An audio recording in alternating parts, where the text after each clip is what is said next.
আসসালামু আলাইকুম সবাইকে। কি অবস্থা সবার? 18 বছর বয়সের নেই ভয়, পদাঘাতে চায় ভাঙতে পথের বাধা। এ বয়সে কেউ মাথা নোয়াবার নয়, 18 বছর বয়স জানে না কাদা।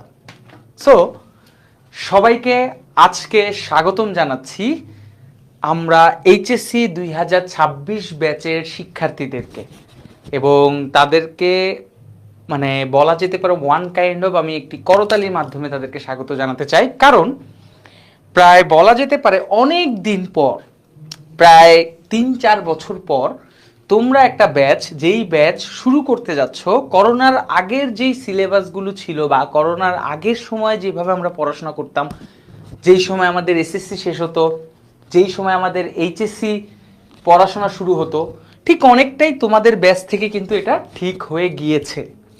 সো এই এইচএসসির সময়টুকু অনেক অনেক বেশি ইম্পর্টেন্ট। কারণ তোমরা কিন্তু কিছুদিন আগে এসএসসি পরীক্ষা দিয়েছিলে, তার রেজাল্ট তোমাদের পাবলিশড হয়েছে। আল্লাহর রহমতে অনেকের আশানুরূপ রেজাল্ট হয়েছে, যাদের হয়নি এটা নিয়ে মন খারাপ করো না। কারণ এসএসসি পরীক্ষায় তোমরা যা যা পড়েছো, এখন এইচএসসিতে এসে কিন্তু তোমাদের একটু ডাবলের বেশি পড়াশোনা করতে হবে। কিন্তু সমস্যা আবার আরেকটা জায়গায়, যে ভাই এসএসসিতে আমরা সময় পেয়েছিলাম প্রায় 2 বছরের অধিক সময়, মানে 26 মাস বা 24 মাসের মতো। কিন্তু এইচএসসির ক্ষেত্রে কিন্তু সেই সময়টা অলরেডি নেই। যেহেতু তোমাদেরকে বলা হচ্ছে এইচএসসি 26, তার মানে তোমরা 26 সালে এইচএসসি পরীক্ষা দিবা। ইতিমধ্যে 24 সালের 5 মাস চলেই গিয়েছে, 6 মাসে পদার্পণ করব আমরা। তার এখানে অর্ধেক 6 মাস, 25 সাল পুরোটা, 26 সালে পরীক্ষা। পড়া অনেক বেশি, সময় অনেক কম, সেই সাথে বেশিরভাগ সিলেবাস গুছিয়ে দিব আমরা। তো তোমাদের সবাইকে জানাই স্বাগতম। যারা আমাকে চিনো না বা যারা চিনো তাদের সবাইকে স্বাগতম জানাচ্ছি। এবং সেই সাথে আমি আমার পরিচয়টি তোমাদের কাছে দিতে চাই। আমার পরিচয় হচ্ছে, আমি ডক্টর সাজ্জাদ হোসেন, তোমাদের সাজ্জাদ ভাইয়া নামেই পরিচিত। আমি বর্তমানে ঢাকা ডেন্টাল কলেজে ইন্টার্ন চিকিৎসক হিসেবে আছি, এবং সেই সাথে বিগত 2020 সালের করোনার শুরুর মুহূর্ত থেকে আমি এই পর্যন্ত তোমাদেরকে অনলাইনে পড়াশোনা করিয়ে আসছি। অনেকে হয়তো বা আমাকে দেখেছো, অনেকে যারা দেখোনি তাদের জন্য। এছাড়া আমার এইচএসসি লাইফের পর, অর্থাৎ অ্যাডমিশনের পরে অফলাইনের কিন্তু প্রায় 2 থেকে 3 বছরের অভিজ্ঞতা পড়ানো আছে। সো আমরা তোমাদের এই আজকের biology class one kind of orientation, এবং সেই সাথে আমরা বায়োলজি ক্লাসের যেই অধ্যায়গুলো আছে, অর্থাৎ সেই অধ্যায়গুলোর প্রথম যে অধ্যায়টা কোষ ও কোষের গঠন, যেটা সবচেয়ে বড় অধ্যায়, সেই অধ্যায়টা সম্পর্কে আলোচনা করব এবং পড়াশোনা করব। তো চলো, ফার্স্ট অফ অল আমরা যেটা করব সেটা হচ্ছে তোমাদেরকে কিছু আইডিয়া দেই। আমাদের কিছু প্রশ্ন থেকে থাকে, যে তোমরা আমাদেরকে অনেকেই প্রশ্ন করো যে ভাইয়া কোন বই কিনবো। তোমরা আমাকে অনেকে প্রশ্ন করে থাকো যে ভাইয়া কোন লেখকের বই পড়লে ভালো হবে। কারেন্ট কি চলে গেছে? ও মারছে। আচ্ছা, কোন লেখকের বই পড়লে ভালো হবে, তারপরে আমরা কিভাবে বায়োলজিটা পড়া উচিত তার সম্পর্কে একটা আইডিয়া দেওয়া। এবং সেই সাথে যেহেতু আজকে আমাদের প্রথম ক্লাস, তাই আমি তোমাদের অনেক প্রশ্নের কমেন্টে করবা তোমরা, তার প্রশ্নের অ্যান্সার দিব, এবং সেই সাথে আমরা পড়াশোনাও করব। তো সর্বপ্রথম বায়োলজিতে 2026 ব্যাচের যে এই একাডেমিক কোর্সটা আছে, এই একাডেমিক কোর্সটাকে আপনি একা নেবেন না, তোমাদের সাথে আমার সাথে আরও 2 জন ভাইয়া আছেন, আমাদের হৃদয় ভাইয়া, আবরার ভাইয়া। তারা পর্যায়ক্রমে তোমাদের ক্লাসে আসবে, এবং সেই সাথে তারা তাদের ক্লাসগুলো নেওয়ার পাশাপাশি তোমাদেরকে গাইডলাইন দিবে। তোমরা ইতিমধ্যে জেনে গিয়েছো যে ঈদের পরে, অর্থাৎ 30শে জুলাই থেকে সম্ভবত, বা 30শে জুন থেকে তোমাদের ক্লাস শুরু হবে। আর আজকে সম্ভবত আমি ফেসবুকে কোনো একটা জায়গায় নিউজ দেখেছি যে তোমাদের কলেজের আবেদন কিন্তু অলরেডি শুরু হয়ে গিয়েছে। তোমরা যেই জিপিএ 5 পেয়েছো বা গোল্ডেন এ প্লাস পেয়েছো, এবং তোমাদের নাম্বারের উপর ভিত্তি করে কলেজের কিছু চয়েস লিস্ট থাকবে, সেই চয়েস লিস্টগুলো তারপরে তুমি তোমার এসএমএস বা প্রসিডিউর যেগুলো আছে এগুলোর মাধ্যমে তুমি তোমার কাঙ্ক্ষিত কলেজে পৌঁছে যাবে। কিছু কিছু কলেজ আছে যারা এখনো স্টিল তোমাদের কিন্তু কি করে অ্যাডমিশন টেস্ট নেয়, যেমন ছেলেদের ক্ষেত্রে নটরডেম কলেজ, তারপরে Holy Cross college, Saint Joseph college, এই কলেজগুলো কিন্তু একটু তোমাদের অ্যাডমিশন টেস্ট নেয়। তো অ্যাডমিশন টেস্টে ভয় পাওয়ার কিছু নেই যে অ্যাডমিশন টেস্টের প্রশ্ন কোথা থেকে আসবে। অ্যাডমিশন টেস্টের এই কলেজ ভর্তি পরীক্ষাগুলোর প্রশ্ন তোমাদের এসএসসিতে পড়া ওই টপিকগুলো থেকেই আসবে। এখন আসো, সর্বপ্রথম আমরা যেহেতু পড়া শুরু করব, কিন্তু পড়া শুরু করার আগে তো আমাদেরকে একটা জিনিস বলতে হবে, কি সেটা হচ্ছে আমরা কি বই পড়ব।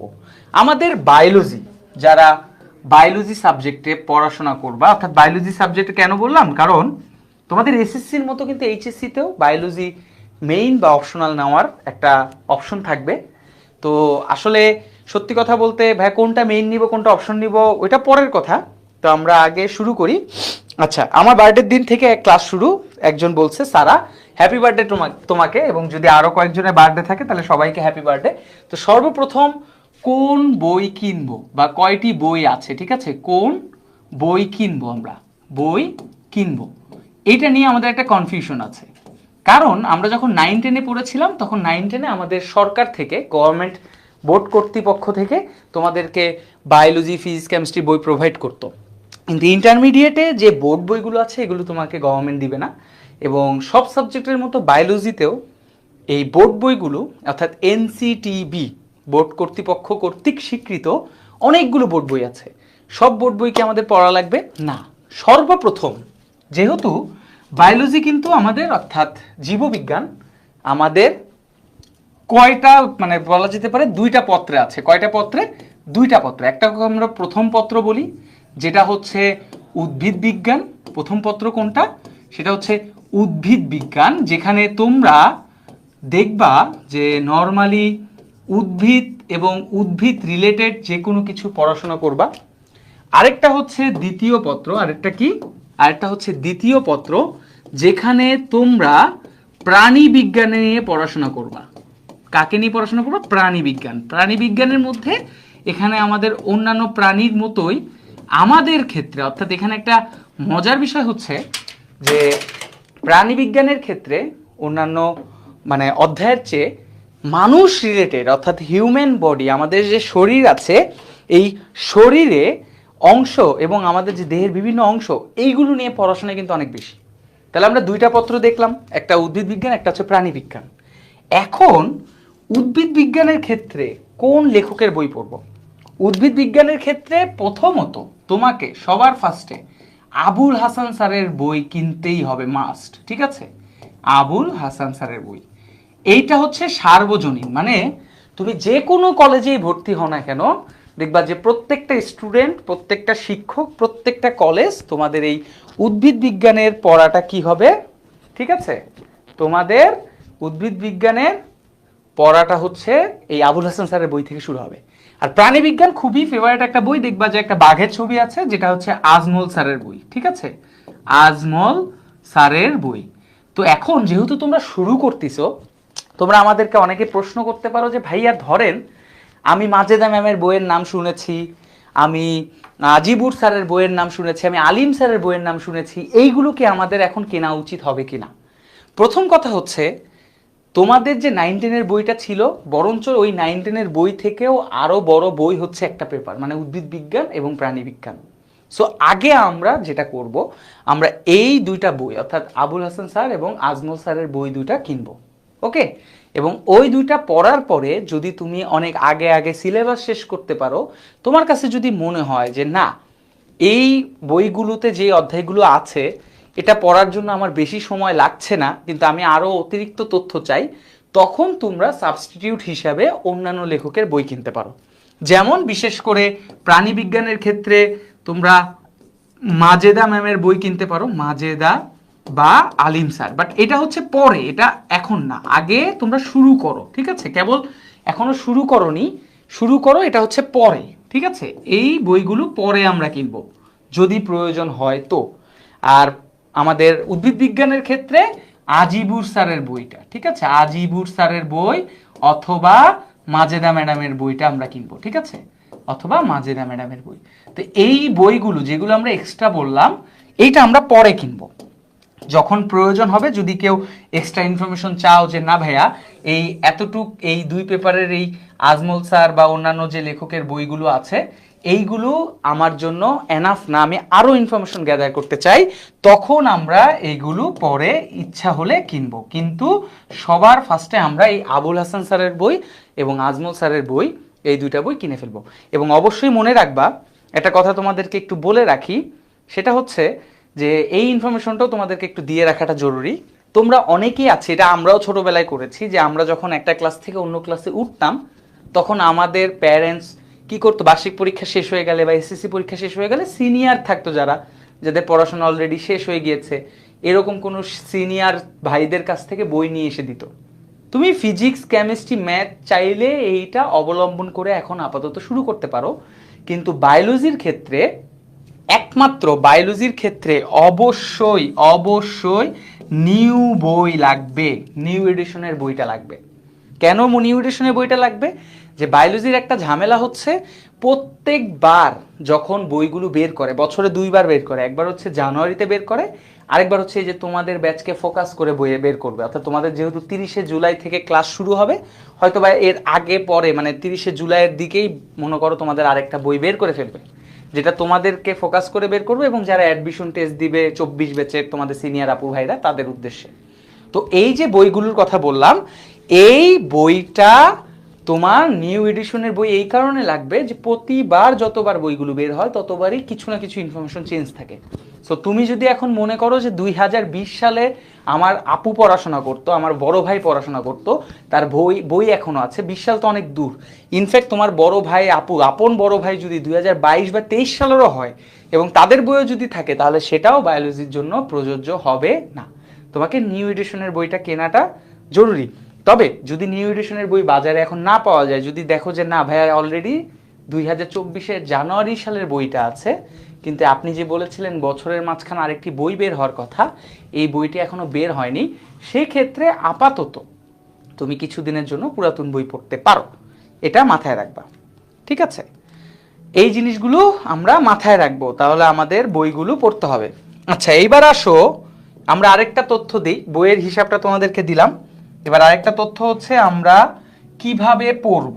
ঠিক আছে, অর্থাৎ এটা খুবই ইম্পর্টেন্ট, এইটা দিয়ে আমরা একটু শুরু করব, তারপর আমরা পড়াশোনার দিকে চলে যাব। ঠিক আছে, এটা নিয়ে আমি একটু টুকটাক কথা বলবো, কথা বলে আমরা চলে যাব হচ্ছে আজকের অধ্যায়, যে অধ্যায়টা তোমাদের সাথে আলোচনা করতে এসেছি সেই অধ্যায়টা নিয়ে।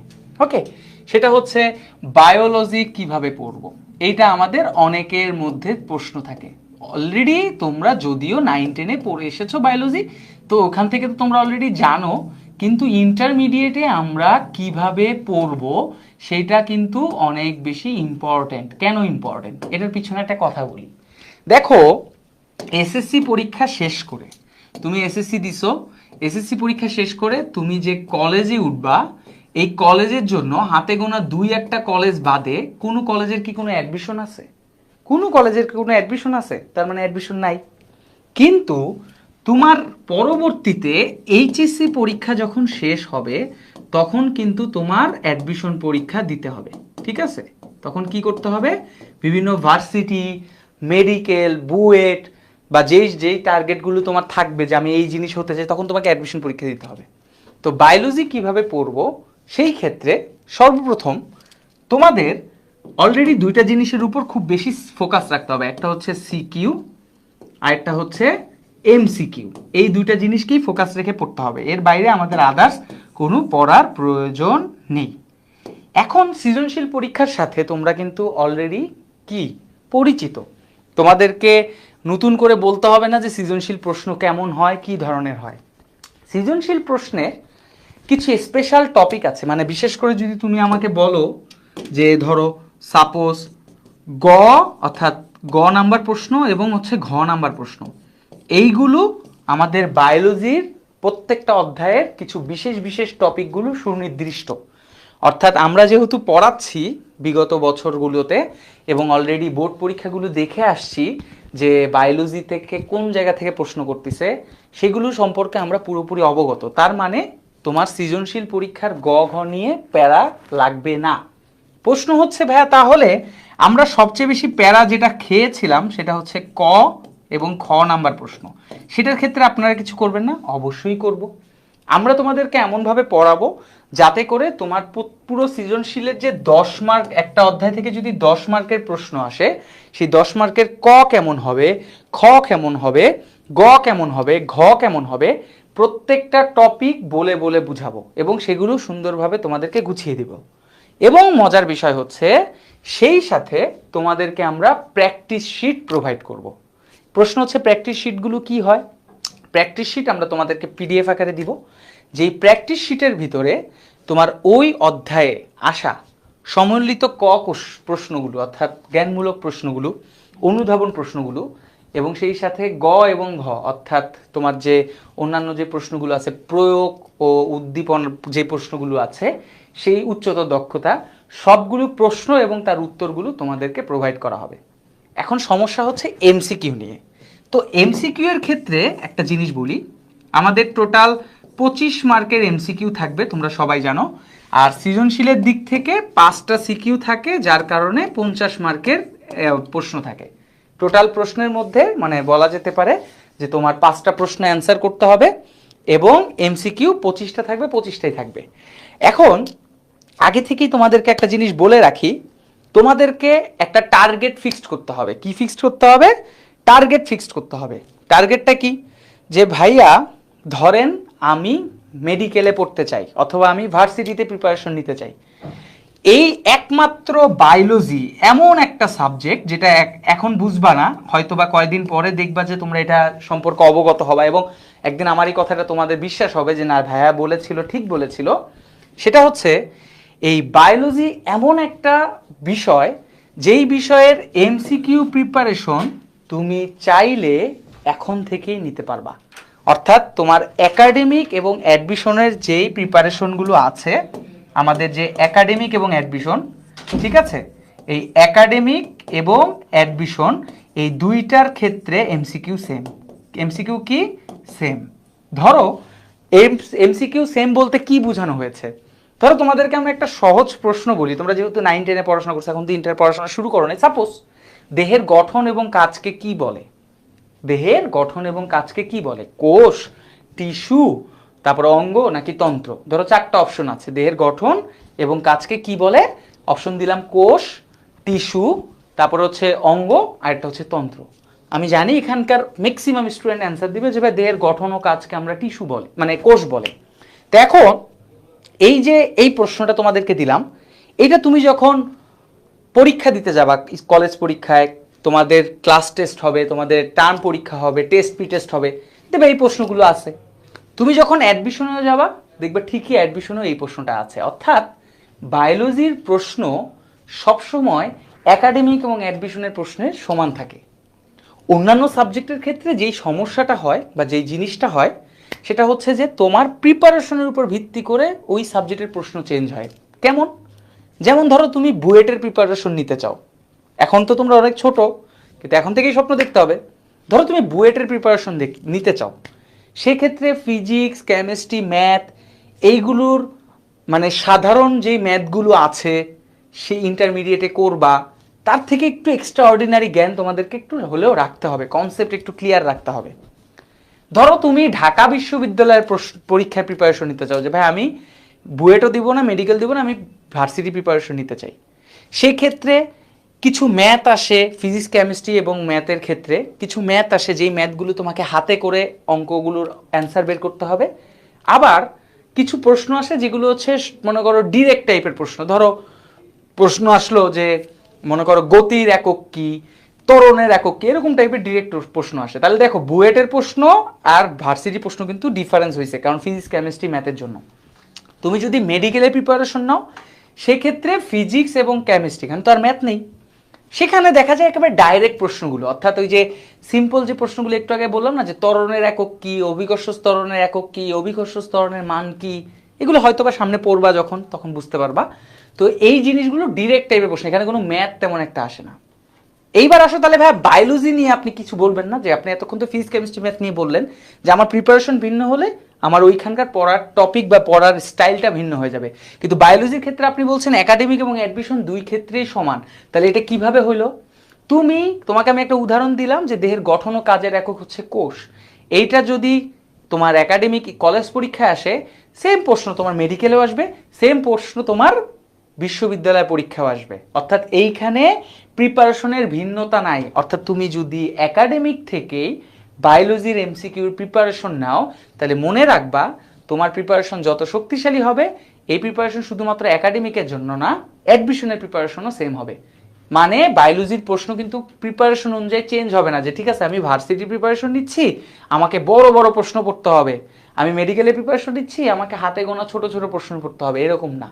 তুমি একাডেমিক লাইফে এমসিকিউ এর জন্য যে প্রিপারেশন নিবা কলেজে পরীক্ষাগুলোর জন্য, ঠিক ওই প্রিপারেশনটাই তোমার মেডিকেলে হোক অথবা তোমার বিশ্ববিদ্যালয় পরীক্ষা হোক, তার জন্য একই রকমই থাকবে। বুঝতে পেরেছো? আমি কি তোমাদেরকে বুঝাইতে পারছি যে বায়োলজি আসলে কিভাবে পড়বো? সো আমরা দুইটা জিনিসকে ফোকাস করে পড়বো, সেটা হচ্ছে সৃজনশীল আর একটা হচ্ছে কি এমসিকিউ, অর্থাৎ নোট ভিত্তিক। এই নোট ভিত্তিক, এই সৃজনশীল, এই দুইটা জিনিসকে আমরা ফোকাস করে পড়বো। ওকে, সো আমরা এখন ক্লাস শুরু করব। তোমাদের 1 মিনিট বা 1.5 মিনিটের সময় দিব, যদি কোনো প্রশ্ন থাকে হয়তো বা চেষ্টা করব সবার প্রশ্নের উত্তর দিতে, তবে যতটুকু সম্ভব। তারপরে আমরা কিন্তু ক্লাস শুরু করব। আজকে তোমাদের আরেকটা কথা বলে রাখি, তোমরা সবাই জানো ইতিমধ্যে যে রবি, মঙ্গল, বৃহস্পতি এই 3 দিন তোমাদের বায়োলজি ক্লাসগুলো হবে এবং সন্ধ্যা 7টার দিকে হবে। আজকে আমি নিচ্ছি, নেক্সট দিন অন্য কোনো একজন ভাইয়া নিবে, তারপরের দিন আরেকজন ভাইয়া নিবে, এইভাবে আমাদের শাফেল চলতে থাকবে। এবং তোমাদের এই বায়োলজির একমাত্র পেপার, অর্থাৎ তোমরা যে কোর্সে এখনো আছো সেই কোর্সের মাধ্যমে সরকার প্রদত্ত, যদি সরকার মনে করে যে তোমাদের ফুল সিলেবাসে পরীক্ষা হবে, তাহলে ফুল সিলেবাসটা এখানে বোটানিরা বিশেষ করে প্রথম পত্র কমপ্লিট করা হবে। যদি মনে করে যে সরকার প্রদত্ত যে তোমাদের শর্ট সিলেবাস হবে একাডেমিকে, তাহলে শর্ট সিলেবাস প্রদত্তই তোমাদের সিলেবাসটা কমপ্লিট হবে। তবে তোমাদের শর্ট সিলেবাস হওয়ার চান্স একেবারেই নেই, তোমাদের ফুল সিলেবাসেই হবে। ঠিক আছে?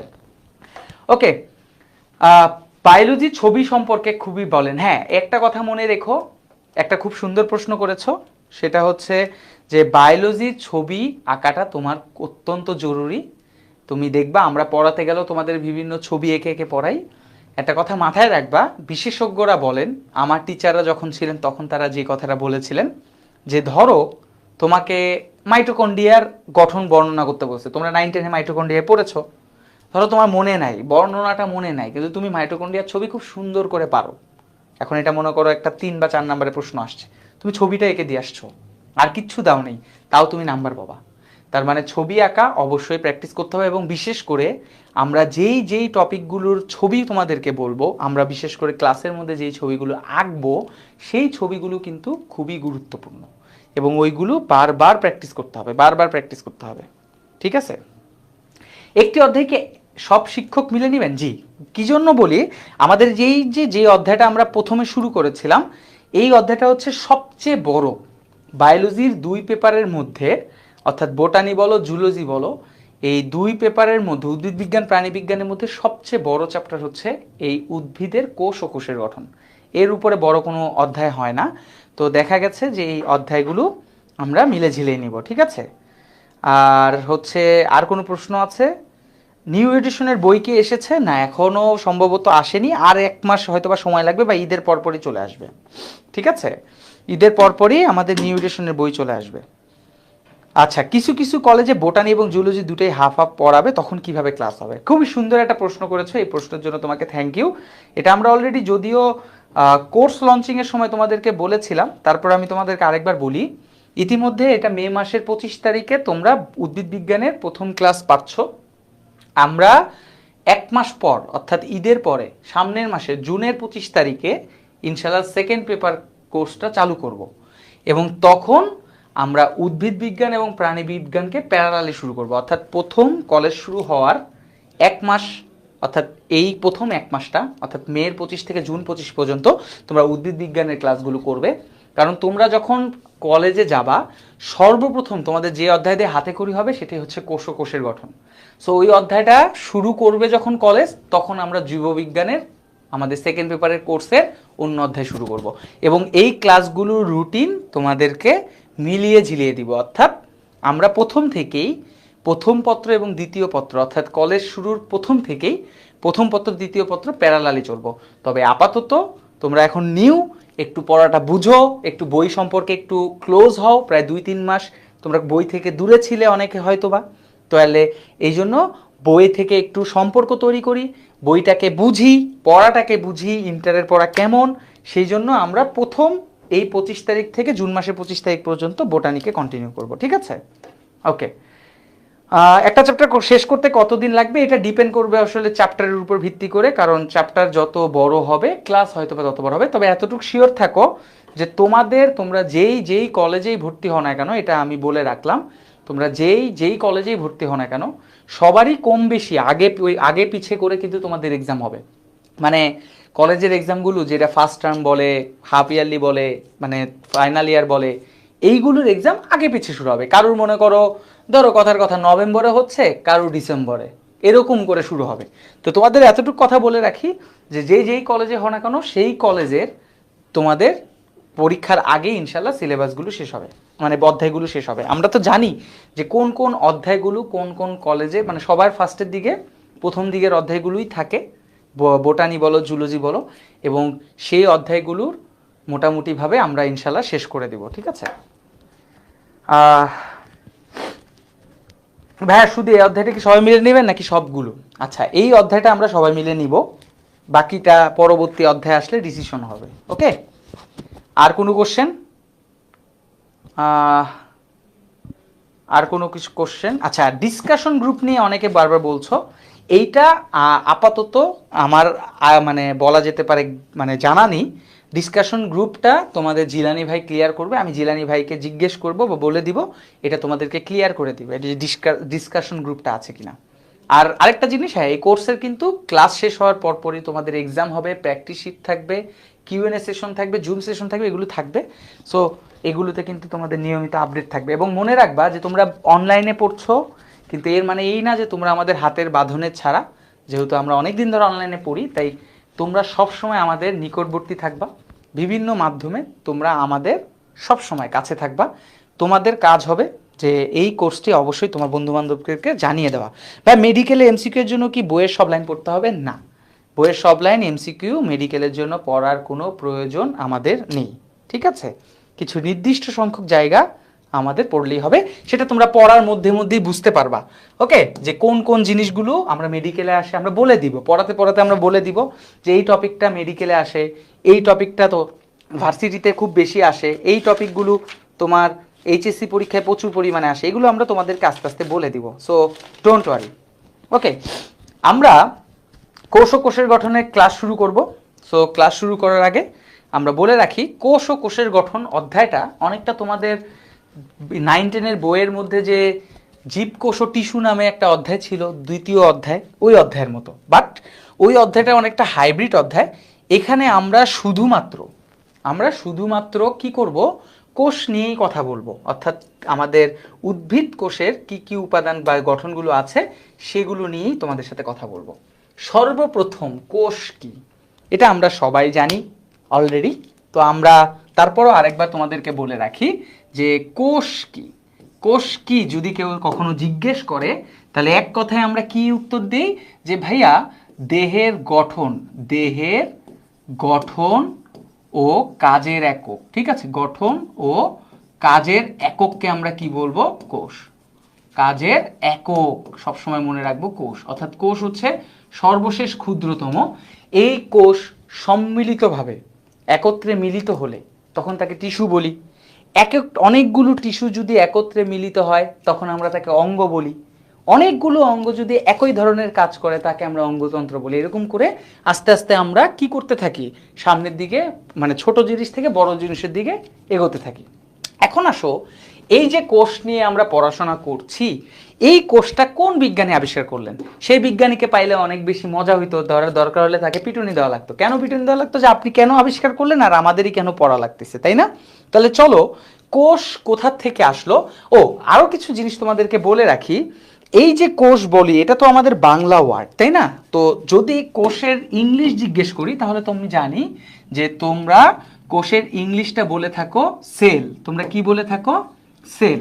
এই সেল দিয়ে কিন্তু অনেকগুলো শব্দ বানানো যায়। যেমন যদি সেলের পরে আমরা ফোন শব্দটা ইউজ করি, তাহলে এটাকে আমরা বলে থাকি সেল ফোন, যেটা আমাদের হাতের মুঠায় থাকে এবং একে অপরের সাথে যোগাযোগ করি। কিন্তু এই সেল শব্দটা মূলত ল্যাটিন শব্দ সেলুলা থেকে এসেছে। কোথা থেকে এসেছে? ল্যাটিন শব্দ সেলুলা থেকে। ঠিক আছে, তাহলে এই যে সেল শব্দটা এসেছে কোথা থেকে এসেছে? ল্যাটিন শব্দ সেলুলা থেকে এসেছে। তো এইখানে আমরা একটু তাহলে তথ্যগুলো জেনে নিই যে সেল শব্দটা কোথা থেকে এসেছে। ল্যাটিন। ল্যাটিন এবং গ্রিক ভাষাগুলো সবসময় আমাদের এই বায়োলজিতে ব্যবহৃত হয়, এই জন্য একটু কঠিন। যদি বাঙালিরা ইউজ করতো তাহলে বিষয়টা অনেক বেশি ইজি হইতো, এবং বাঙালিরা যদি, অর্থাৎ আমরা যদি আবিষ্কার করতাম, ধরো আমি আবিষ্কার করতাম, আমি এর নাম সেল না রেখে রাখতাম সাজ্জাদ, তখন সবাই পড়তো কি যে সাজ্জাদ, সাজ্জাদ দেহের গঠন ও কাজের একক হচ্ছে সাজ্জাদ। যাই হোক, ল্যাটিন শব্দ সেলুলা। ঠিক আছে, ল্যাটিন শব্দ কোন শব্দ থেকে এসেছে? সেলুলা শব্দ থেকে এসেছে। তাহলে এই সেলুলা শব্দের অর্থ কি? সেলুলা শব্দের অর্থ যদি জিজ্ঞেস করো তাহলে এর নাম হচ্ছে প্রকোষ্ঠ। এর নাম কি? প্রকোষ্ঠ। আচ্ছা, এটা কিভাবে আবিষ্কার হলো? যে বিজ্ঞানী আবিষ্কার করেছে, বিজ্ঞানী নামটা একটু পরে বলি, আচ্ছা এখনই বলি। এই যে সেল বা প্রকোষ্ঠ, এই নামটা আসলো কিভাবে? মানে এইটাকে কেন সেল বা প্রকোষ্ঠ আমরা বললাম, কেন অন্য কিছু বললাম না? এটার পিছনের কারণটা কি? এটার পিছনে অন্যতম কারণটা হচ্ছে যে বিজ্ঞানী আবিষ্কার করেছে, আচ্ছা আগে তাকে আমরা একটু দেখাইনি যে বিজ্ঞানীটাকে। এই যে ছবিটা দেখতে পাচ্ছ না, এই হচ্ছে সেই বিজ্ঞানী যে তোমাদের পড়া বাড়িয়ে দিয়েছে। প্রশ্ন হচ্ছে এই বিজ্ঞানীর নাম কি? বিজ্ঞানীর নাম হচ্ছে রবার্ট হুক। বিজ্ঞানীর নামটা কি? বিজ্ঞানীর নাম হচ্ছে রবার্ট হুক। তাহলে এই বিজ্ঞানী, বিশেষজ্ঞ বিজ্ঞানী, সে কি করেছে? সেল শব্দটা আবিষ্কার করেছে এবং সেল বা কোষটাই আবিষ্কার করেছে। এখন কিভাবে আবিষ্কার করলো সেইটা সম্পর্কে তোমাদেরকে একটা তথ্য দিই। তথ্যটা হচ্ছে, ইনি হচ্ছে রয়্যাল সোসাইটি অফ লন্ডন, অর্থাৎ ইংল্যান্ডে, যেটাকে আমরা যুক্তরাজ্য বলে থাকি, ওই যুক্তরাজ্যে একটা ল্যাব বা বায়োলজিক্যাল ল্যাব থাকে না? তোমরা কলেজে ভর্তি হলে বা স্কুলে থাকতে তোমরা এগুলো দেখবা যে বায়োলজিক্যাল যে ল্যাবগুলোতে বিভিন্ন ধরনের প্রাণী, উদ্ভিদ পরীক্ষা নিরীক্ষা করা হয়। ওই বায়োলজিক্যাল ল্যাবে রবার্ট হুক সর্বপ্রথম মাইক্রোস্কোপে একটা জিনিস নিয়ে পরীক্ষা করেছিলেন, সেটা হচ্ছে কাঠের ছিপি। কি নিয়ে পরীক্ষা করেছিলেন? সেটা হচ্ছে কাঠের ছিপি। কাঠের ছিপি মানে কি? এটা দিয়ে কি বুঝায়, বা ছিপ জিনিসটাই মানে কি? এটা হচ্ছে আগের দিনের যে ড্রিঙ্কসগুলো খাওয়া হতো, আমরা যেমন কোক, পেপসি, পান্তা খাই, তো ওই কাচের বোতলের উপরে এখন আমাদের কি হয়, উপরের দিকে একটা স্টিলের মুখ থাকে। কিন্তু আগের দিনে যে বোতলগুলো ইউজ করা হতো, এই বোতলগুলোর উপরের দিকে, অর্থাৎ মুখা হিসাবে বা যদি ক্যাপ হিসাবে বলো, তাহলে ক্যাপ হিসাবে এরকম কাঠের সিপ ব্যবহার করা হতো। কি ব্যবহার করা হতো? কাঠের সিপ ব্যবহার করা হতো। এই কাঠের সিপটা নিয়ে, অর্থাৎ এই কাঠের সিপটা নিয়ে তিনি কি করলেন? মাইক্রোস্কোপে পরীক্ষা নিরীক্ষা করলেন। এবং পরীক্ষা নিরীক্ষা করতে গিয়ে তিনি দেখলেন, যখন তিনি মাইক্রোস্কোপে পরীক্ষা নিরীক্ষা করলেন, তখন তিনি দেখলেন যে এই কাঠের সিপির ভিতরে ঠিক অনেকটা এই রকম সেল বা প্রকোষ্ঠ আছে। অর্থাৎ এই জিনিসগুলো দেখতে অনেকটা ওই যে পাদ্রী থাকে না, পাদ্রীরা থাকার জন্য, যারা হচ্ছে ধর্মযাজক বা মনে করো আমাদের যেমন ইমাম থাকেন, তেমনি ওনাদের যে মনীষীরা ছিল, এই মনীষীরা যেই জায়গায় থাকতো সেই জায়গাগুলো দেখতে অনেকটা এইরকম। তখন তারা নামকরণ করলেন, তখন ওই জিনিসটার নাম ছিল সেলুলা। অর্থাৎ যেই জায়গায় মনীষীরা থাকতো তার নাম ছিল সেলুলা। সেই সেলুলা থেকেই তিনি বলে উঠলেন যে আরে এই কাঠের সিপির মধ্যে তো সেলুলা আছে, সেলুলা থেকেই শব্দটা আসলো সেল। সেল মানে প্রকোষ্ঠ। কথা কি বুঝতে পেরেছো? সেল থেকে কি আসলো? প্রকোষ্ঠ আসলো। তাহলে আমাদের সর্বপ্রথম লাগবে যে কোষের আবিষ্কারক কে?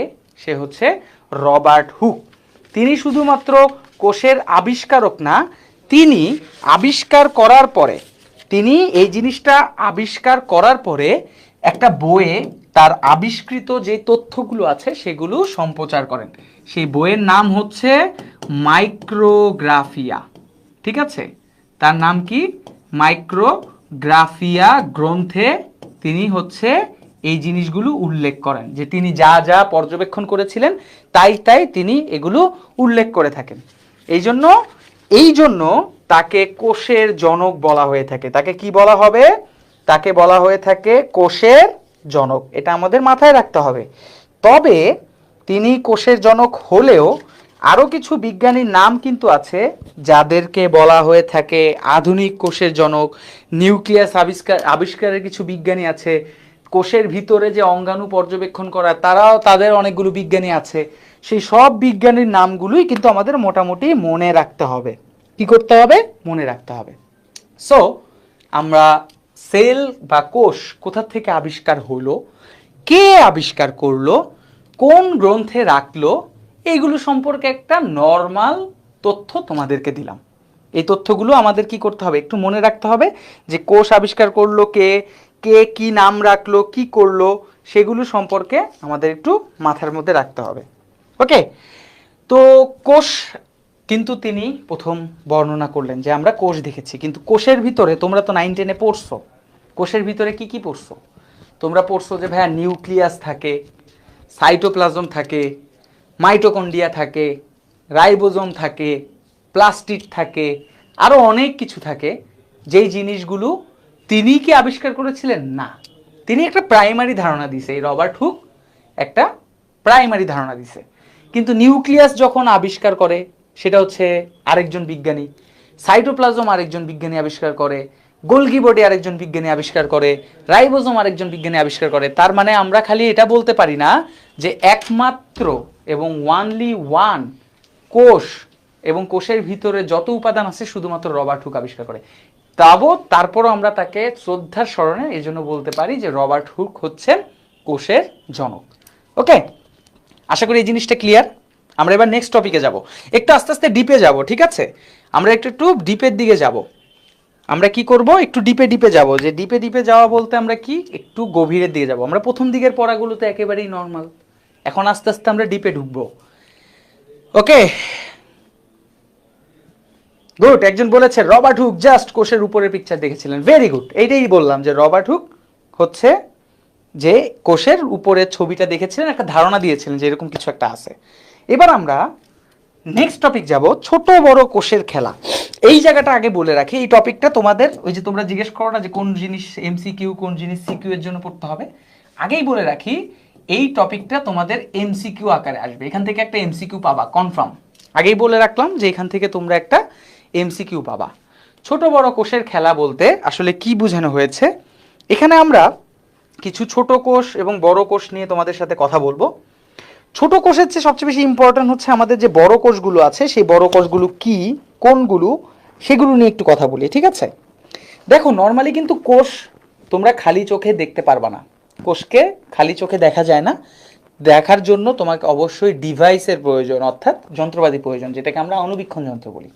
কিন্তু আমাদের আশেপাশে পৃথিবীতে এমন কিছু জিনিস আছে যেটা তোমার কাছেও আছে, আমার কাছেও আছে, হয়তো বা সামনাসামনি আছে, কখনো পর্যবেক্ষণ করিনি। এই জিনিসটাকেও কোষ বলে, এটা কখনো চিন্তা করিনি, কিন্তু এটাই পৃথিবীর সবচেয়ে বড় কোষ। সেটা হচ্ছে আশেপাশে জিনিসের দিক থেকে যদি বলি তাহলে হচ্ছে প্রথমত চলে আসে হাঁস মুরগির ডিম। আমি জানি এমন কেউ নাই যে হাঁস মুরগির ডিম দেখি নাই, এরকম কেউ আসো? যদি হাত তুলো, বলো যে আমি দেখি নাই, তাহলে আমি তার বাসায় পার্সেল করে পাঠাবো যে দেখো হাঁস এবং মুরগির ডিম দেখতে কেমন হয়। তো হাঁস মুরগির ডিম তো আমরা সবাই দেখছি, এটাও কিন্তু একটা কোষ। কিন্তু হাঁস মুরগির ডিমের চেয়েও বড় একটা ডিম হয় কোন পাখি? তার নাম উট পাখি। কোন পাখি? তার নাম হচ্ছে উট পাখি। অর্থাৎ সবচেয়ে বড় কোষের কথা যদি বলো, প্রাণীদের মধ্যে সবচেয়ে বড় কোষ, প্রাণীদের মধ্যে সবচেয়ে বড় কোষের কথা যদি জিজ্ঞেস করা হয় তাহলে অ্যান্সার হবে হচ্ছে উট পাখির ডিম। উট পাখির ডিম, ঠিক আছে? উট পাখির ডিম হচ্ছে সবচেয়ে বড় কোষ, এটা আমাদের মাথার মধ্যে রাখতে হবে।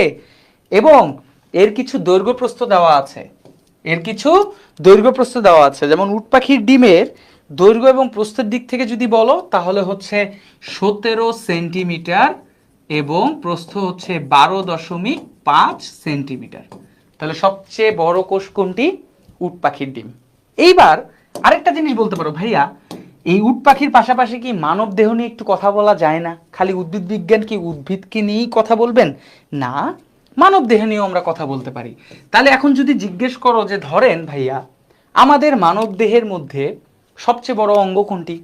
আমি জানি তোমরা একটা অদ্ভুত ইনফরমেশন দিই, তোমরা হয়তো বা অনেকে জানো বা নাও জানতে পারো।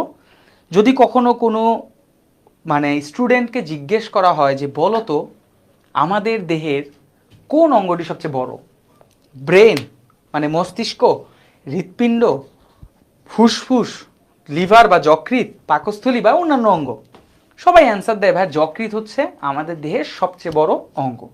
কিন্তু জানো যে আমিও তোমাদের মতো যখন যকৃৎ জানতাম, কিন্তু পরবর্তীতে যখন আমি মেডিকেল কলেজে যাই তখন আমার মেডিকেল কলেজের প্রফেসর বা শিক্ষক বললেন যে দেহের সবচেয়ে বড় অঙ্গ কখনোই যকৃৎ না।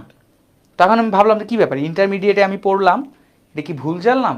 না, যকৃৎ দেহের সবচেয়ে বড় অঙ্গ, তবে সেটা অভ্যন্তরীণ, অর্থাৎ হৃৎপিণ্ড, ফুসফুস এই সাপেক্ষে যদি চিন্তা করো। কিন্তু দেহের সবচেয়ে বড় অঙ্গ অলরেডি একজন অ্যান্সার দিয়ে দিছে কমেন্টে, সেটার নাম হচ্ছে তামিমা তাসনিম, ত্বক। অর্থাৎ ত্বক, আমরা স্কিনকে তেমন গুরুত্বই দিই না, কিন্তু এটাও একটা অঙ্গ, এবং ত্বক হচ্ছে আমাদের দেহের সবচেয়ে বড় অঙ্গ। কিন্তু ঘটনা হচ্ছে এখানে তো আমরা অঙ্গ নিয়ে বলতেছি না, এখানে নিয়ে বলতেছি কোষ।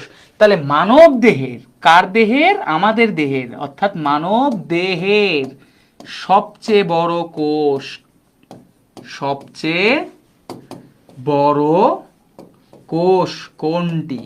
মানব দেহের সবচেয়ে বড় কোষ, দেখি এখানে কেউ অ্যান্সার দিতে পারো কিনা। মানব দেহের সবচেয়ে বড় কোষ কোনটি? সেটা হচ্ছে কোনটি, কোনটি হবে? সেটা হচ্ছে নিউরন কোষ। কোন কোষ? নিউরন কোষ। ঠিক আছে, মানব দেহের সবচেয়ে বড় কোষ হচ্ছে নিউরন কোষ, যা 1.37 মিটার পর্যন্ত লম্বা হয়। তোমার কাছে 1.37 মিটার কি ছোট মনে হচ্ছে? এবার চলো তোমাকে একটা দৈর্ঘ্য প্রস্থের খেলা দেখাই।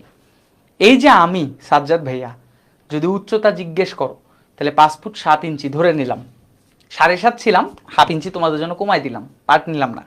এখন আমার এই উচ্চতাকে যদি তুমি মিটারে কনভার্ট করো, তো মিটারে কনভার্ট করলে আমার উচ্চতা হয়ে দাঁড়াবে 1.6 মিটার বা সামথিং। তাহলে চিন্তা করো, আমি যদি 1.6 মিটার হই, তাহলে আমার থেকে আর একটু কমই তো 1.37 মিটার হচ্ছে নিউরন।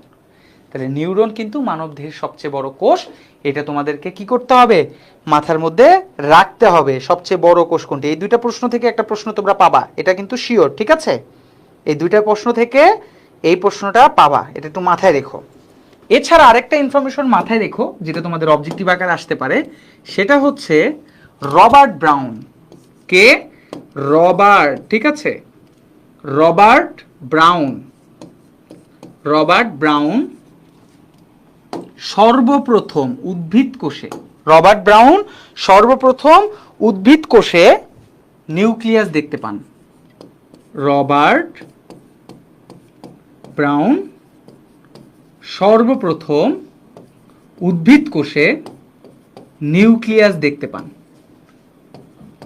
কোন কোষে? উদ্ভিদ কোষে। এটা আমাদের মাথার মধ্যে রাখতে হবে, ঠিক আছে? সর্বপ্রথম উদ্ভিদ কোষে নিউক্লিয়াস দেখতে পান, এটা আমরা একটু মাথায় রাখবো। নিউক্লিয়াস, নিউক্লিয়াস দেখতে পান। ওকে, এই একটা বিজ্ঞানী আমাদের এমসিকিউ হিসেবে আসতে পারে ছোট বড় কোষের মধ্যে। নিউক্লিয়াসকে কেন বললাম? কারণ এখানে দেখো, এই যে নিউক্লিয়াসের কথা বললাম, এইটাকে নামকরণ করা হয় কোষের মস্তিষ্ক বা ব্রেন। এটাকে আমরা কি বলবো? এটাকে আমরা বলবো হচ্ছে কোষের মস্তিষ্ক। দেখো আমাদের দেহে যেমন মস্তিষ্ক, আমাদের দেহে যেমন মস্তিষ্ক আমাদের কেন্দ্রীয় অংশ সব কিছু নিয়ন্ত্রণ করে, তেমনই কোষের মস্তিষ্ক হচ্ছে নিউক্লিয়াস। যদি কোনো নিউক্লিয়াস কারণ না থাকে তাহলে কি হতে পারে? তার কোষের যে কার্যক্রম বা নিয়ন্ত্রণ সেটা ব্যাহত বা নষ্ট হতে পারে। এটা আমাদের মাথার মধ্যে রাখতে হবে, ঠিক আছে? ওকে, এইবার আসো আমরা প্রথম কোষের সৃষ্টি, প্রথম কোষটা কিভাবে তৈরি হয় তার থেকে কি ইনফরমেশন নিতে পারি সেটা সম্পর্কে বলি। দেখো, বিজ্ঞানীরা মনে করেন যে আমাদের পৃথিবীতে, এই পৃথিবী তৈরি হয়েছিল সূর্যের বিস্ফোরণের মাধ্যমে। অর্থাৎ আমাদের যে সূর্যটা দেখতে পারি, এই মহাজগতের সূর্য বিস্ফোরিত হয়ে বিভিন্ন অংশ বিভিন্ন জায়গায় ছড়িয়ে যায়। এই উত্তপ্ত অংশগুলো ছড়িয়ে যাওয়ার পরে সেখান থেকে পৃথিবী তৈরি হয়। এবং যখন এই পৃথিবী তৈরি হয় তখন পৃথিবীর সৃষ্টির আদিকালে সর্বপ্রথম 4 ধরনের উপাদান ছিল। কি ছিল? 4 ধরনের উপাদান ছিল। তার মধ্যে 1 নম্বর উপাদান হচ্ছে মিথেন গ্যাস, CH4, যেটাকে আমরা বলে থাকি মিথেন গ্যাস, ঠিক আছে? মিথেন গ্যাস, একটা মিথেন গ্যাস। তারপরে ছিল অ্যামোনিয়া, যেগুলো আমাদের শরীরের জন্য খুবই বিষাক্ত, সেই গ্যাসগুলি পৃথিবীর মধ্যে ছিল। Ammonia, ammonia. 3 নাম্বার হিসাবে যদি বলো, 3 নাম্বার হচ্ছে হাইড্রোজেন এবং 4 নাম্বার হচ্ছে পানি। এই 4টা জিনিস ছিল। কি ছিল? এই 4টা জিনিস ছিল।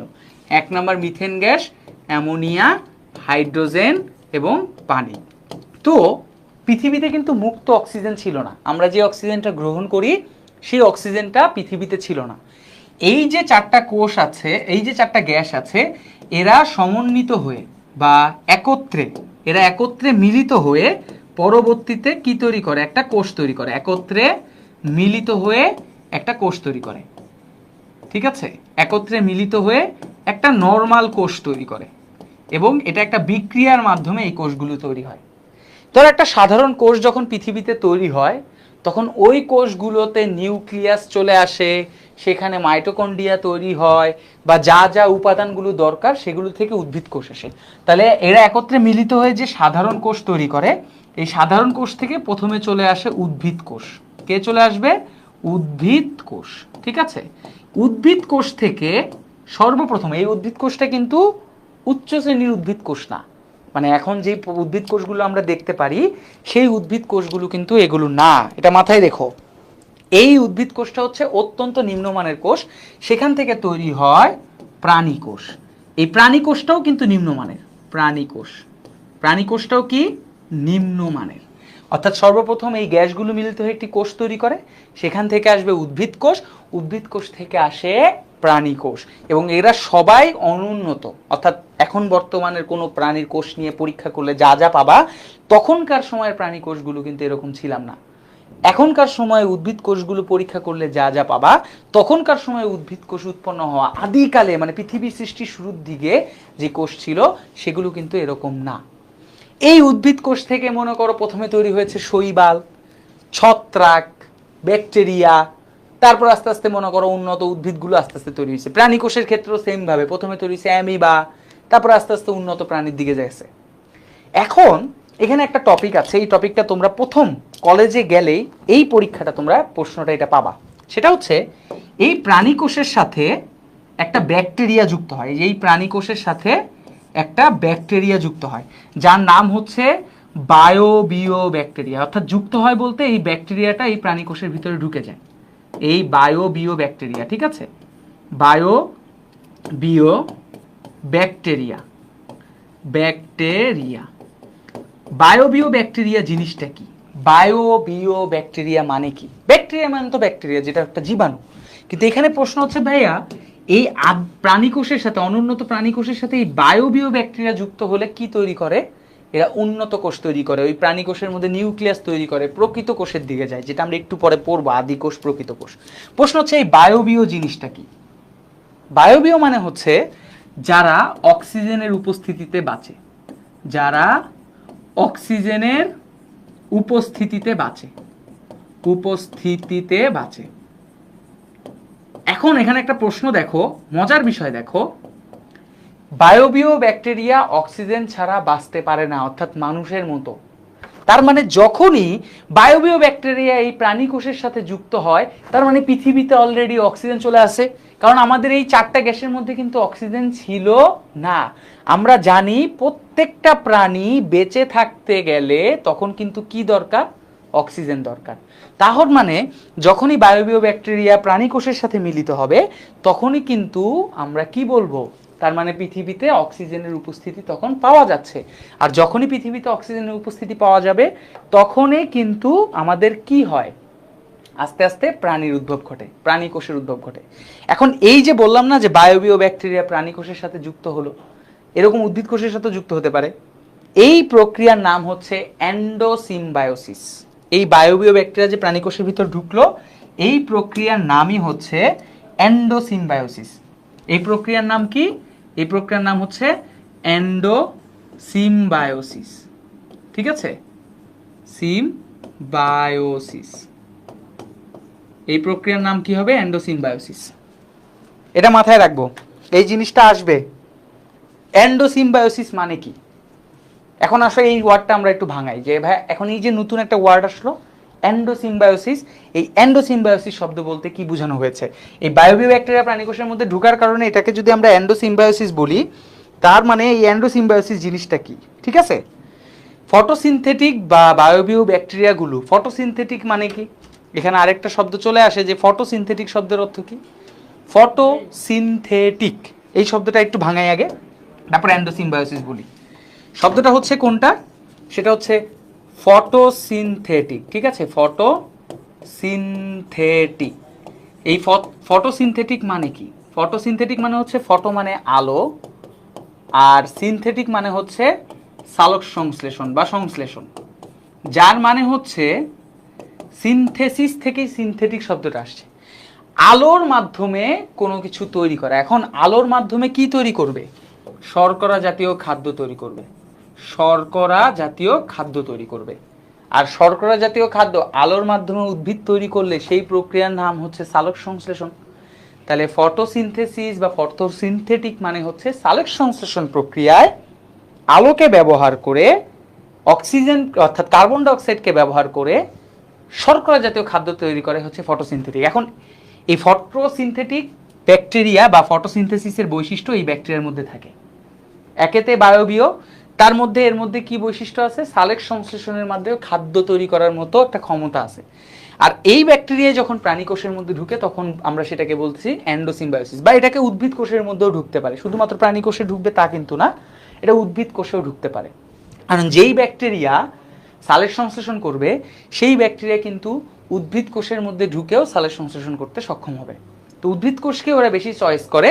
এখন প্রশ্ন হচ্ছে, উদ্ভিদ কোষ আর ব্যাকটেরিয়ার মধ্যে কিছুটা মিল থাকলেও দুইজন দুই ক্যাটাগরির। সোজা বাংলা ভাষায় যদি বলি, এরা ওয়ান কাইন্ড অফ আদিকোষী, যেটা তোমরা পড়েছো 9-10-এ যে প্রোক্যারিওটিক। আর যারা উদ্ভিদ কোষ হয়ে থাকে, উন্নত প্রাণী কোষ হয়ে থাকে, তারা হচ্ছে ইউক্যারিওটিক।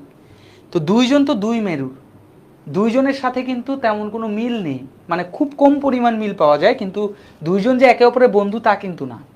কিন্তু যখন এই বায়োবিও ব্যাকটেরিয়া এবং ফটোসিনথেটিক ব্যাকটেরিয়া উদ্ভিদ কোষ বা প্রাণী কোষের ভিতরে একসাথে থাকবে এবং একে অপরের উপকার করবে, কি করবে? উপকার করবে, অপকার না, উপকার করবে, তখনই সেই অবস্থাকে আমরা বলি সিম্বায়োসিস, বা যেটাকে বাংলায় বলে মিথজীবিতা। তাহলে এন্ডোসিম্বায়োসিস মানে হচ্ছে, এন্ডো শব্দের অর্থ আমরা দেখি, এই যে এন্ডো, এন্ডো মানে হচ্ছে ভিতরে, কার ভিতরে? কোষের ভিতরে। এন্ডো মানে হচ্ছে ভিতরে, কোষের ভিতরে। সিম্বায়োসিস মানে হচ্ছে মিথজীবিতা, ঠিক আছে? অর্থাৎ যখন যখন একটা ব্যাকটেরিয়া, বায়োবিও এবং ফটোসিনথেটিক ব্যাকটেরিয়া প্রাণী বা উদ্ভিদ কোষের ভিতরে প্রবেশ করে এবং একে অপরের সাহায্য করে, অর্থাৎ ব্যাকটেরিয়া কোষকে সাহায্য করবে, কোষ ব্যাকটেরিয়াকে সাহায্য করবে, কেউ কারোর ক্ষতি করবে না, তখন এই অবস্থায় থাকাকে বলা হয় এন্ডোসিম্বায়োসিস। বলো, এটা কি বুঝতে পেরেছো কিনা? এটা কি একটু বুঝতে পেরেছেন কিনা আমাকে একটু জানান। আমরা কিন্তু এতক্ষণ ধরে এমসিকিউ এর টপিকের মধ্যে আছি। বলতে পারেন যে ভাই এখনো কি সিকিউ এর মধ্যে আসবে? না, ইন্টারের পড়াগুলোর কিছু সুন্দর সুন্দর ওয়ার্ড, টেকনিক, এগুলো একটু তোমাদেরকে বলছি, যাতে করে তোমাদের আমাদের কি হয়, মানে এই টপিকগুলো একবার একটু বুঝতে পারি। আচ্ছা, আমি আরেকবার রিপিট করছি।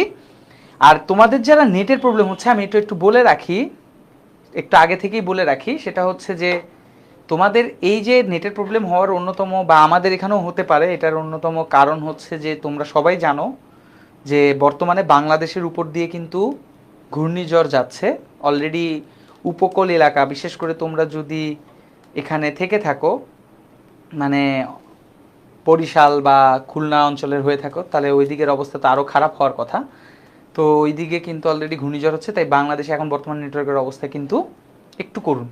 আচ্ছা, অনেকগুলো কোশ্চেন আসছে, আমি আবার প্রথম থেকে বলছি, সবগুলো ভেঙে ভেঙে বলছি। প্রথম বলছে যে কোষের সৃষ্টি, প্রথম কোষ কিভাবে সৃষ্টি হলো? পৃথিবীর শুরুর দিকে যখন পৃথিবী তৈরি হয়, তখন শুরুর দিকে মিথেন, অ্যামোনিয়া, হাইড্রোজেন এবং পানি, এই গ্যাসগুলো বাতাসের মধ্যে কি ঘোরাফেরা করতেছিল। এরা একত্রে মিলিত হয়ে অ্যামাইনো অ্যাসিড তৈরি করে, যেখানে আমরা হয়তো বা লিখিনি আপাতত, মনে রাখো যে অ্যামাইনো অ্যাসিড তৈরি করে প্রোটিন, প্রোটিন থেকে তৈরি করে উদ্ভিদ কোষ তৈরি করে থাকে। উদ্ভিদ কোষ পরবর্তীতে প্রাণী কোষে রূপান্তরিত হয়। তো এইখান থেকে এই যে উদ্ভিদ কোষ এবং প্রাণী কোষগুলো তৈরি হয়েছিল প্রথমে, তার মানে আমাদের প্রশ্ন আসতে পারে যে উদ্ভিদ কোষ এবং প্রাণী কোষ কোন গ্যাস থেকে তৈরি হয়? এই প্রাইমারি গ্যাসগুলো থেকে তৈরি হয়। এই উদ্ভিদ কোষ এবং প্রাণী কোষ যে তৈরি হলো নতুনভাবে, এরা কিন্তু অত্যন্ত অনুন্নত কোষ। বর্তমানের কোনো উদ্ভিদের কোষ, বর্তমানে কোনো প্রাণী কোষের সাথে যদি তুমি ওই আদিমকালের প্রথম সৃষ্টি হওয়া উদ্ভিদ কোষ প্রাণী কোষের মিল খুঁজতে যাও, তাহলে বড়ই বোকামি, কারণ দুইজনের মধ্যে অনেক কিছুর ভিন্নতা আছে। আচ্ছা, যাই হোক, তৈরি হলো। এখন প্রশ্ন হচ্ছে, তখনকার সময়ের উদ্ভিদ কোষ এবং প্রাণী কোষ শুরুর দিকে অনুন্নত ছিল, ঠিক আছে ভাইয়া, মেনে নিলাম, কিন্তু এই উদ্ভিদ কোষ এবং প্রাণী কোষ থেকেই তো আস্তে আস্তে অনুন্নত প্রাণী, তারপরে উন্নত প্রাণী, উন্নত উদ্ভিদ এগুলো তৈরি হয়েছে, তাই তো? এখন এগুলো তৈরি হওয়ার জন্য কিছু ব্যাকটেরিয়া সাহায্য করেছে। বায়বীয় ব্যাকটেরিয়া মানে হচ্ছে সেই সকল ব্যাকটেরিয়া, যেই সকল ব্যাকটেরিয়াগুলো অক্সিজেনের উপস্থিতি ছাড়া বাঁচতে পারে না। এই ব্যাকটেরিয়াগুলো যারা অক্সিজেনের উপস্থিতিতে বাঁচতে পারে, এই ব্যাকটেরিয়াগুলো যখন পৃথিবীতে আসলো, তার মানে বুঝতে হবে যে অলরেডি পৃথিবীতে অক্সিজেন আসলো। কারণ পৃথিবীতে কিন্তু দেখো আগে এই 4টা গ্যাস ছিল, মুক্ত অক্সিজেন ছিল না। যে অক্সিজেনটা আমরা গ্রহণ করি সেটা কিন্তু প্রথম প্রথম ছিল না। তাহলে এই গ্যাসের বাইরে যখনই বায়বীয় ব্যাকটেরিয়া পেলাম, অর্থাৎ অক্সিজেনের উপস্থিতি বাঁচে এরকম ব্যাকটেরিয়ার উপস্থিতি পেলাম, তখন বোঝা গেল যে এই 4টা গ্যাস বাদে পৃথিবীতে অক্সিজেন গ্যাসের উপস্থিতি আছে। তো বায়বীয় ব্যাকটেরিয়ার একটা বৈশিষ্ট্য ছিল, সেটা হচ্ছে ফটোসিনথেসিস। ফটো মানে আলো, সিনথেসিস মানে সংশ্লেষণ, অর্থাৎ সালোক সংশ্লেষণ, অর্থাৎ আলোর মাধ্যমে যে শর্করা জাতীয় খাদ্য তৈরি করে উদ্ভিদ, এই ব্যাকটেরিয়ার মধ্যে একটা বিশেষ বৈশিষ্ট্য ছিল। এই ব্যাকটেরিয়াগুলো প্রাণী কোষের ভিতরে থেকে এই কোষগুলোকে আরো উন্নত করার চেষ্টা করে। কারণ আমরা বললাম না, যেগুলো তো অনেক অনুন্নত কোষ হয়, উদ্ভিদ কোষ, প্রাণী কোষ, এই কোষগুলোর ভিতরে ব্যাকটেরিয়াগুলো ঢুকে তার ভিতরে বিভিন্ন কোষ অঙ্গাণু, যেই কোষ অঙ্গাণুগুলো আমাদের কোষের মধ্যে উপস্থিত, সেগুলো তৈরি করার চেষ্টা করে। আস্তে আস্তে এরা উন্নত হওয়া শুরু করলো। এখন দেখো, ব্যাকটেরিয়া এক ধরনের প্রজাতি, আমাদের উদ্ভিদ বা প্রাণী কিন্তু আরেক ধরনের প্রজাতি। যখন দুটি প্রজাতি, যে ব্যাকটেরিয়া এক ধরনের প্রজাতি, উদ্ভিদ এবং প্রাণী কোষ আরেক ধরনের প্রজাতি, যখন দুটি প্রজাতি একে অপরের সাথে বসবাস করে, তখন কিন্তু সবসময় পৃথিবীর নিয়ম হচ্ছে, দেখবা বাঘ আর সিংহ দুইজনই হরিণ শিকার করে, দুইজনই মাংস খেতে পছন্দ করে, কিন্তু বাঘ আর সিংহ যদি কখনো মুখোমুখি হয়, তারা কিন্তু একে অপরের সাথে মারামারি করে।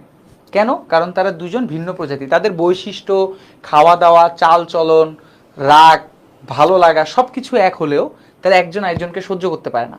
এটাই পৃথিবীর নিয়ম। তাহলে ব্যাকটেরিয়া কখনোই প্রাণী কোষকে সহ্য করবে না, উদ্ভিদ কোষকে সহ্য করবে না, এটাই তো নিয়ম হওয়ার কথা ছিল। কিন্তু ব্যাকটেরিয়া কি করে? উদ্ভিদ বা প্রাণী কোষের ভিতরে ঢুকে তাকে ক্ষতি না করে, বরং ব্যাকটেরিয়া উদ্ভিদ বা প্রাণী কোষকে সাহায্য করে তাকে উন্নত হওয়ার জন্য, আবার উদ্ভিদ বা প্রাণী কোষ ব্যাকটেরিয়াকে সাহায্য করে তাকে টিকে থাকার জন্য। তাহলে ব্যাকটেরিয়া অন্য একটা প্রজাতি, উদ্ভিদ প্রাণী কোষ অন্য একটা জিনিস, এরা দুইজন একে অপরকে সাহায্য করে। এই অবস্থাকেই বলা হয় এন্ডোসিম্বায়োসিস। এন্ডো মানে হচ্ছে ভিতরে, অর্থাৎ ব্যাকটেরিয়া কোষের ভিতরে, আর সিম্বায়োসিস মানে হচ্ছে মিথজীবিতা। এই যে দুইটা প্রজাতি, ধরো এমন যদি হতো যে বাঘ আর সিংহ তারা একে অপরের দেখা সাক্ষাৎ হওয়ার পরে হাতে হাত মিলাইলো এবং মিলায় বললো যে বাঘ ভাই, সিংহ বলতেছে যে, মানে বাঘ সিংহকে বলতেছে যে, সিংহ ভাই আপনি তো বনের রাজা, আসেন আমরা দুইজন হাতে হাত মিলে একসাথে শিকার করি, একসাথে যে জিনিসটা শিকার করবো, আপনি অর্ধেক খাবেন আমি অর্ধেক খাবো, কেউ কারোর মারামারি করবো না, আজকে এই পুরা বন আমাদের। এরকম যদি অবস্থা সৃষ্টি হইতো বাঘ আর সিংহের মধ্যে, তখনই আমরা সেটাকে সিম্বায়োসিস বা মিথজীবিতা বলতাম। অর্থাৎ দুটি ভিন্ন প্রজাতি একে অপরের সংস্পর্শে থাকবে, কেউ কারোর ক্ষতি করবে না, বরং তাদের উপকার করবে, তাকেই বলা হয় মিথজীবিতা, সিম্বায়োসিস। আর যেহেতু ব্যাকটেরিয়া প্রাণী বা উদ্ভিদ কোষের ভিতরে ঢুকে এবং সে প্রাণী বা উদ্ভিদ কোষকে সাহায্য করে বড় হতে, উন্নত হতে, প্রাণী এবং উদ্ভিদ কোষ ব্যাকটেরিয়াকে সাহায্য করে তাকে টিকে থাকতে বা বেঁচে থাকতে, এই জন্য এই অবস্থাকে বলা হয় এন্ডোসিম্বায়োসিস। ঠিক আছে, এই জন্য এটাকে বলা হয় এন্ডোসিম্বায়োসিস। এখন বলো, মিথজীবিতা এই জিনিসগুলো কি বুঝতে পেরেছো কিনা? কমেন্টে জানান, এন্ডোসিম্বায়োসিস, মিথজীবিতা এই জিনিসটা বুঝতে পেরেছেন কিনা? পরজীবী, মৃতজীবী এগুলোর নাম তো তোমরা শুনেছো, তাই না? পরজীবীর নাম শুনছো না? যেমন আমাদের পেটের ভিতরে কৃমি আছে, এদেরকে পরজীবী বলি। কেন? কারণ এরা আমাদের পেটের ভিতরে থাকে, আমরা ওদেরকে রাখতে দিছি, ঠিক আছে ভালো কথা, তুই থাক, থেকে কি করবে? সে আমার পুষ্টি নিয়ে নিবে, আমার ভিটামিন খেয়ে ফেলবে। ওকে আমার ভালো কাজ করতেছে না খারাপ? অবশ্যই খারাপ। এই জন্য একে আমরা বলি পরজীবী, অর্থাৎ যে অন্যের সংস্পর্শে থেকে মানে তার ক্ষতি করে, অর্থাৎ পোষকের সংস্পর্শে আমি তাকে থাকতে দিছি কিন্তু সে আমার ক্ষতি করতেছে, এদেরকে বলবো পরজীবী। মৃতজীবী কি? মৃতজীবী হচ্ছে মৃত, নট মিথ, মৃত। মৃত হচ্ছে তাদেরকেই বলা হয় যারা মনে করো গাছ মরে গেছে কিংবা একটা পশু পাখি মরে গেছে বন জঙ্গলে, এখন তারা মাটিতে পড়ে আছে, মাটিতে বিভিন্ন ধরনের ব্যাকটেরিয়া থাকে, জীবাণু থাকে, তারা কি করে ওই গাছ বা ওই প্রাণীটাকে খেয়ে ফেলে, ওইটাকে আমরা বলি মৃতজীবী। যারা মৃত জিনিসপাতি খায়, সেটা গাছ হতে পারে, প্রাণী হতে পারে। তারপরে ধরো তোমার যদি আরো কিছু প্রশ্ন আসে, মৃতজীবীর আগে আরেকটা জিনিস আছে, আরেকটা ওয়ার্ড আছে যেটার নাম হচ্ছে সহজীবী। সহজীবীটা কি? সহজীবীটা হচ্ছে এই মিথজীবীর মতোই। মিথজীবীটা আমরা কি বলেছিলাম, যে এক প্রজাতি আরেক প্রজাতি, অর্থাৎ বাঘ সিংহ তারা একে অপরের উপকারে করবে, একসাথে শিকার করবে, কেউ কারোর ক্ষতি করবে না, মারামারি করবে না, এটাকে আমরা মিথজীবী বলছিলাম। তো ঘটনাটা যদি এরকম হয় যে বাঘ আর সিংহ দুইজন একসাথে চলতেছে, কেউ কারো শিকার করতেছে না, কেউ কারো শিকারে ক্ষতিও করতেছে না, কেউ কারো শিকার করতে যে ডিস্টার্বও করতেছে না, মানে যে তুই শিকার করতেছিস দ্বারা আমি তোকে ডিস্টার্ব করি, মানে হেল্পও করবে না ক্ষতিও করবে না, এরকম অবস্থা সৃষ্টি হলে তখন তাদেরকে বলা হয় সহজীবী। তাহলে মিথজীবী আর সহজীবীর মধ্যে পার্থক্যটা বুঝছো? আশা করি এরপরেও তোমাদের এখানে প্রবলেম হওয়ার কথা না। ভাইয়া এগুলো কি বইয়ে আছে? জি, আপনার বইয়ে আছে। বইয়ের বাইরে সাজ্জাদ ভাইয়া বা অন্য কেউই তোমাদের কোনো কথা বলবে না ইনশাল্লাহ। এই যে অ্যান্ডোসিম্বায়োসিস বলতেছিলাম তোমাদের জন্য তৈরি করে এনেছিলাম, এই যে দেখতে পাচ্ছ, এটা একটা কোষ আর এটা একটা ব্যাকটেরিয়া, এরা দুইজন যখন একত্রে মিলিত হয় এবং একে অপরের সাহায্য করে তখন সেটাকে আমরা বলি অ্যান্ডোসিম্বায়োসিস। তো যাই হোক, এটা আমরা আগের স্লাইডে অলরেডি আলোচনা করে ফেলেছি, তাই আমরা এখানে এই স্লাইডে অলরেডি আর সময় নষ্ট করব না, আমরা চলে যাব কোষের প্রকারভেদ টপিকে। এইখান থেকে আমাদের বলা যেতে পারে আস্তে আস্তে ডিপ পড়া শুরু হলো, ঠিক আছে? একজন বলছে সাজ্জাদ ভাইয়া ও সুমি আপু একসাথে শিকার করবে, কোনো ঝগড়াঝাটি মারামারি করবে না, এটাকেই মিথজীবী বলে। আসলে সত্যি কথা বলতে মিথজীবীটা অনেকটা এরকমই, যে দুইজন একসাথে থাকবো, কেউ কারোর ক্ষতি করবো না, বরং উপকার করবো, এটাকেই মিথজীবী বলে। যাক, অলরেডি খাদিজা আক্তার, তার মানে সে আমাদের অনেক পুরাতন স্টুডেন্ট, যেহেতু সে সুমি আপুর কথা বলছে, তার মানে আমাদের এসএসসি থেকে স্টুডেন্ট সে। তোমাদের এখানে অনেকেই আছো, তো অলরেডি জানো। তো এটা ভালো কথা, মিথজীবীর এটা একটা সুন্দর উদাহরণ। ইনশাল্লাহ এর পর থেকে তোমাদের অন্য আরও অধ্যায় আছে, প্রাণীবিজ্ঞান গেলে প্রাণীবিজ্ঞানের অধ্যায় পাবা, সেই অধ্যায়গুলোতেও আমি চেষ্টা করব খাদিজা আক্তার তোমার এই উদাহরণ দিতে। তো বাঘ সিংহের উদাহরণ যদি পছন্দ না হয় তাহলে এই উদাহরণটা দিয়ে আমি তাদেরকে মিথজীবী বোঝানোর চেষ্টা করব ইনশাল্লাহ। যাক, ভালো লাগলো বিষয়টা, মানে দুষ্টামির যত সীমা আছে এরা করবেই। দুষ্টামি এই কথাগুলো, এই যে ট্যালেন্টেড কথাগুলো মনে করো যে বানাও, এগুলো যদি একটু পড়াশোনায় মাথা দাও না, তাহলে আজকে কাজী নজরুল ইসলাম, রবীন্দ্রনাথ ঠাকুরের মতো তোমরাও জন্মগ্রহণ করতে, সাহিত্য লিখে ফেলতা। তোমরা করবা কি জানো? তোমরা দেখবা ফেসবুক, তোমরা করবা ইউটিউব, ভালো জিনিস না। তোমরা দুষ্টামি করবা, সময় নষ্ট করবা, শেষ সময়ে এসে আমরা দেখছি। একটা কথা বলে রাখি শুরু করার আগে, তো আজকে ফার্স্ট ক্লাস, তাই বেশি প্রেশার দিচ্ছি না আমরা, তাই একটু মজা করে কথা বলতেছি। তবে এই কথাটা একটু ইম্পর্টেন্ট, একটা কথা মাথায় রেখো, সেটা হচ্ছে যে এই যে তোমরা শুরু করলা আজকে থেকে, তোমরা অনেকেই আমাদের সাথে যাত্রা শুরু করেছো, তোমাদের অনেক বন্ধু বান্ধব আছে এখনো ঘুরে বেড়াচ্ছে, রুমাল না রেমাল ঘূর্ণিঝড় দেখতেছে। সেদিন কালকে দেখলাম খবরে যারা চিটাগাঙে আছে তারা কি করছে, সমুদ্রের পাড়ে বসে চানাচুর খাচ্ছে, চিপস খাচ্ছে। কেন? অলরেডি বাতাস বইছে, অনেক খারাপ অবস্থা। সাংবাদিক জিজ্ঞেস করছে আপনি এখানে কেন? ঘূর্ণিঝড়ের সময় তো এখানে থাকা উচিত নয়। সে তার বাচ্চা পরিবার পরিজন নিয়ে ফুর্তি করতে আসছে, ঘূর্ণিঝড় দেখবে। তো বাঙালিদের আসলে সময়ের কিন্তু অভাব নাই, বুঝতে পারছো? মানে ভালো কাজে তারা টাইম লাগাবে এই চিন্তা কখনো আসে না, কিভাবে টাইম ওয়েস্ট করে নিজের ক্ষতি করতে পারা যায় সেই চিন্তায় থাকে। তো তোমরা যারা স্টুডেন্ট, তারা কি ইংল্যান্ড থেকে আসছো, আমেরিকা থেকে আসছো? না, তোমরাও বাঙালি। তাহলে তোমরা কি করবা, তোমাদেরকে একটা মানে ভবিষ্যৎ জিনিস দেখাই দিই। তোমাদের মধ্যে মনে করো তোমরা ইন্টারমিডিয়েটে এইচএসসি 26 ব্যাচের 100 জন স্টুডেন্ট আছো। 100 জন স্টুডেন্টের মধ্যে প্রায় 90% ধরে নাও, আমি বলে রাখলাম এই 90% স্টুডেন্ট, মানে এটা অধিক পরিমাণ স্টুডেন্ট যারা আছো, তারা কি করবে, কেবল কলেজ শুরু হয় নাই এখন কেন পড়বো এই বলে কলেজের 1 মাস 1.5 মাস নষ্ট করে। কলেজ শুরু হওয়ার পরে তো আবার পাখা গজায়, কারণ আগের পাখা ছিল ছোট, এখন হবে বড়। কলেজ শুরু হওয়ার পরে প্রথমে যেই নতুন বন্ধু বান্ধব, নতুন কলেজ, নতুন টিচার, মুই কি হনুরে, আমি গোল্ডেন পাইছি, আমি এ প্লাস পাইছি, পড়া কি লাগে রে, এইসব চিন্তা করতে যে প্রথম ফার্স্ট ইয়ার বা হাফ ইয়ারলি পরীক্ষার সিলেবাস পুরোটাই বাকি থাকে, কলেজে রেজাল্ট করে খারাপ। একটা কথা মনে রাখবা, ম্যাক্সিমাম কলেজ কিন্তু তুমি যেই হাফ ইয়ারলির পরীক্ষার পড়াগুলো পড়তিছো সেই পড়ার সিলেবাসের সাথে ফাইনাল ইয়ারে আবার নতুন করে অ্যাড করে দিবে, অর্থাৎ পিছনের অধ্যায়গুলো যেগুলো তুমি হাফ ইয়ারলিতে দিয়ে ফেলেছো সেগুলো তো থাকেই, সাথে নতুন আরও অ্যাড হয়ে ফাইনাল ইয়ার পরীক্ষা হয়, মানে তোমার ফার্স্ট ইয়ারে দুইটা এক্সাম হবে, হাফ ইয়ার এবং ফাইনাল ইয়ার। তখন দেখা যায় আরও প্যারায় পড়ে যায়, কি রে হাফ ইয়ার তো আমি পড়ি নাই, ফাইনাল ইয়ারে নতুন অধ্যায়, এত অধ্যায় কেমনে পড়বো, এই করতে করতে ফাইনাল ইয়ার মিস দেয়। তারপরে আসে প্রি টেস্ট, প্রি টেস্টে অল্প সময় পায়, তখন আবার পড়ে না, যে ধুর আগে হাফ ইয়ারলি ফাইনাল ইয়ার পড়ি, পরে প্রি টেস্ট পড়া যাবে, এইভাবে গেল প্রি টেস্ট। তারপরে আসে টেস্ট, এইবার হয়ে যায় মাথা খারাপ।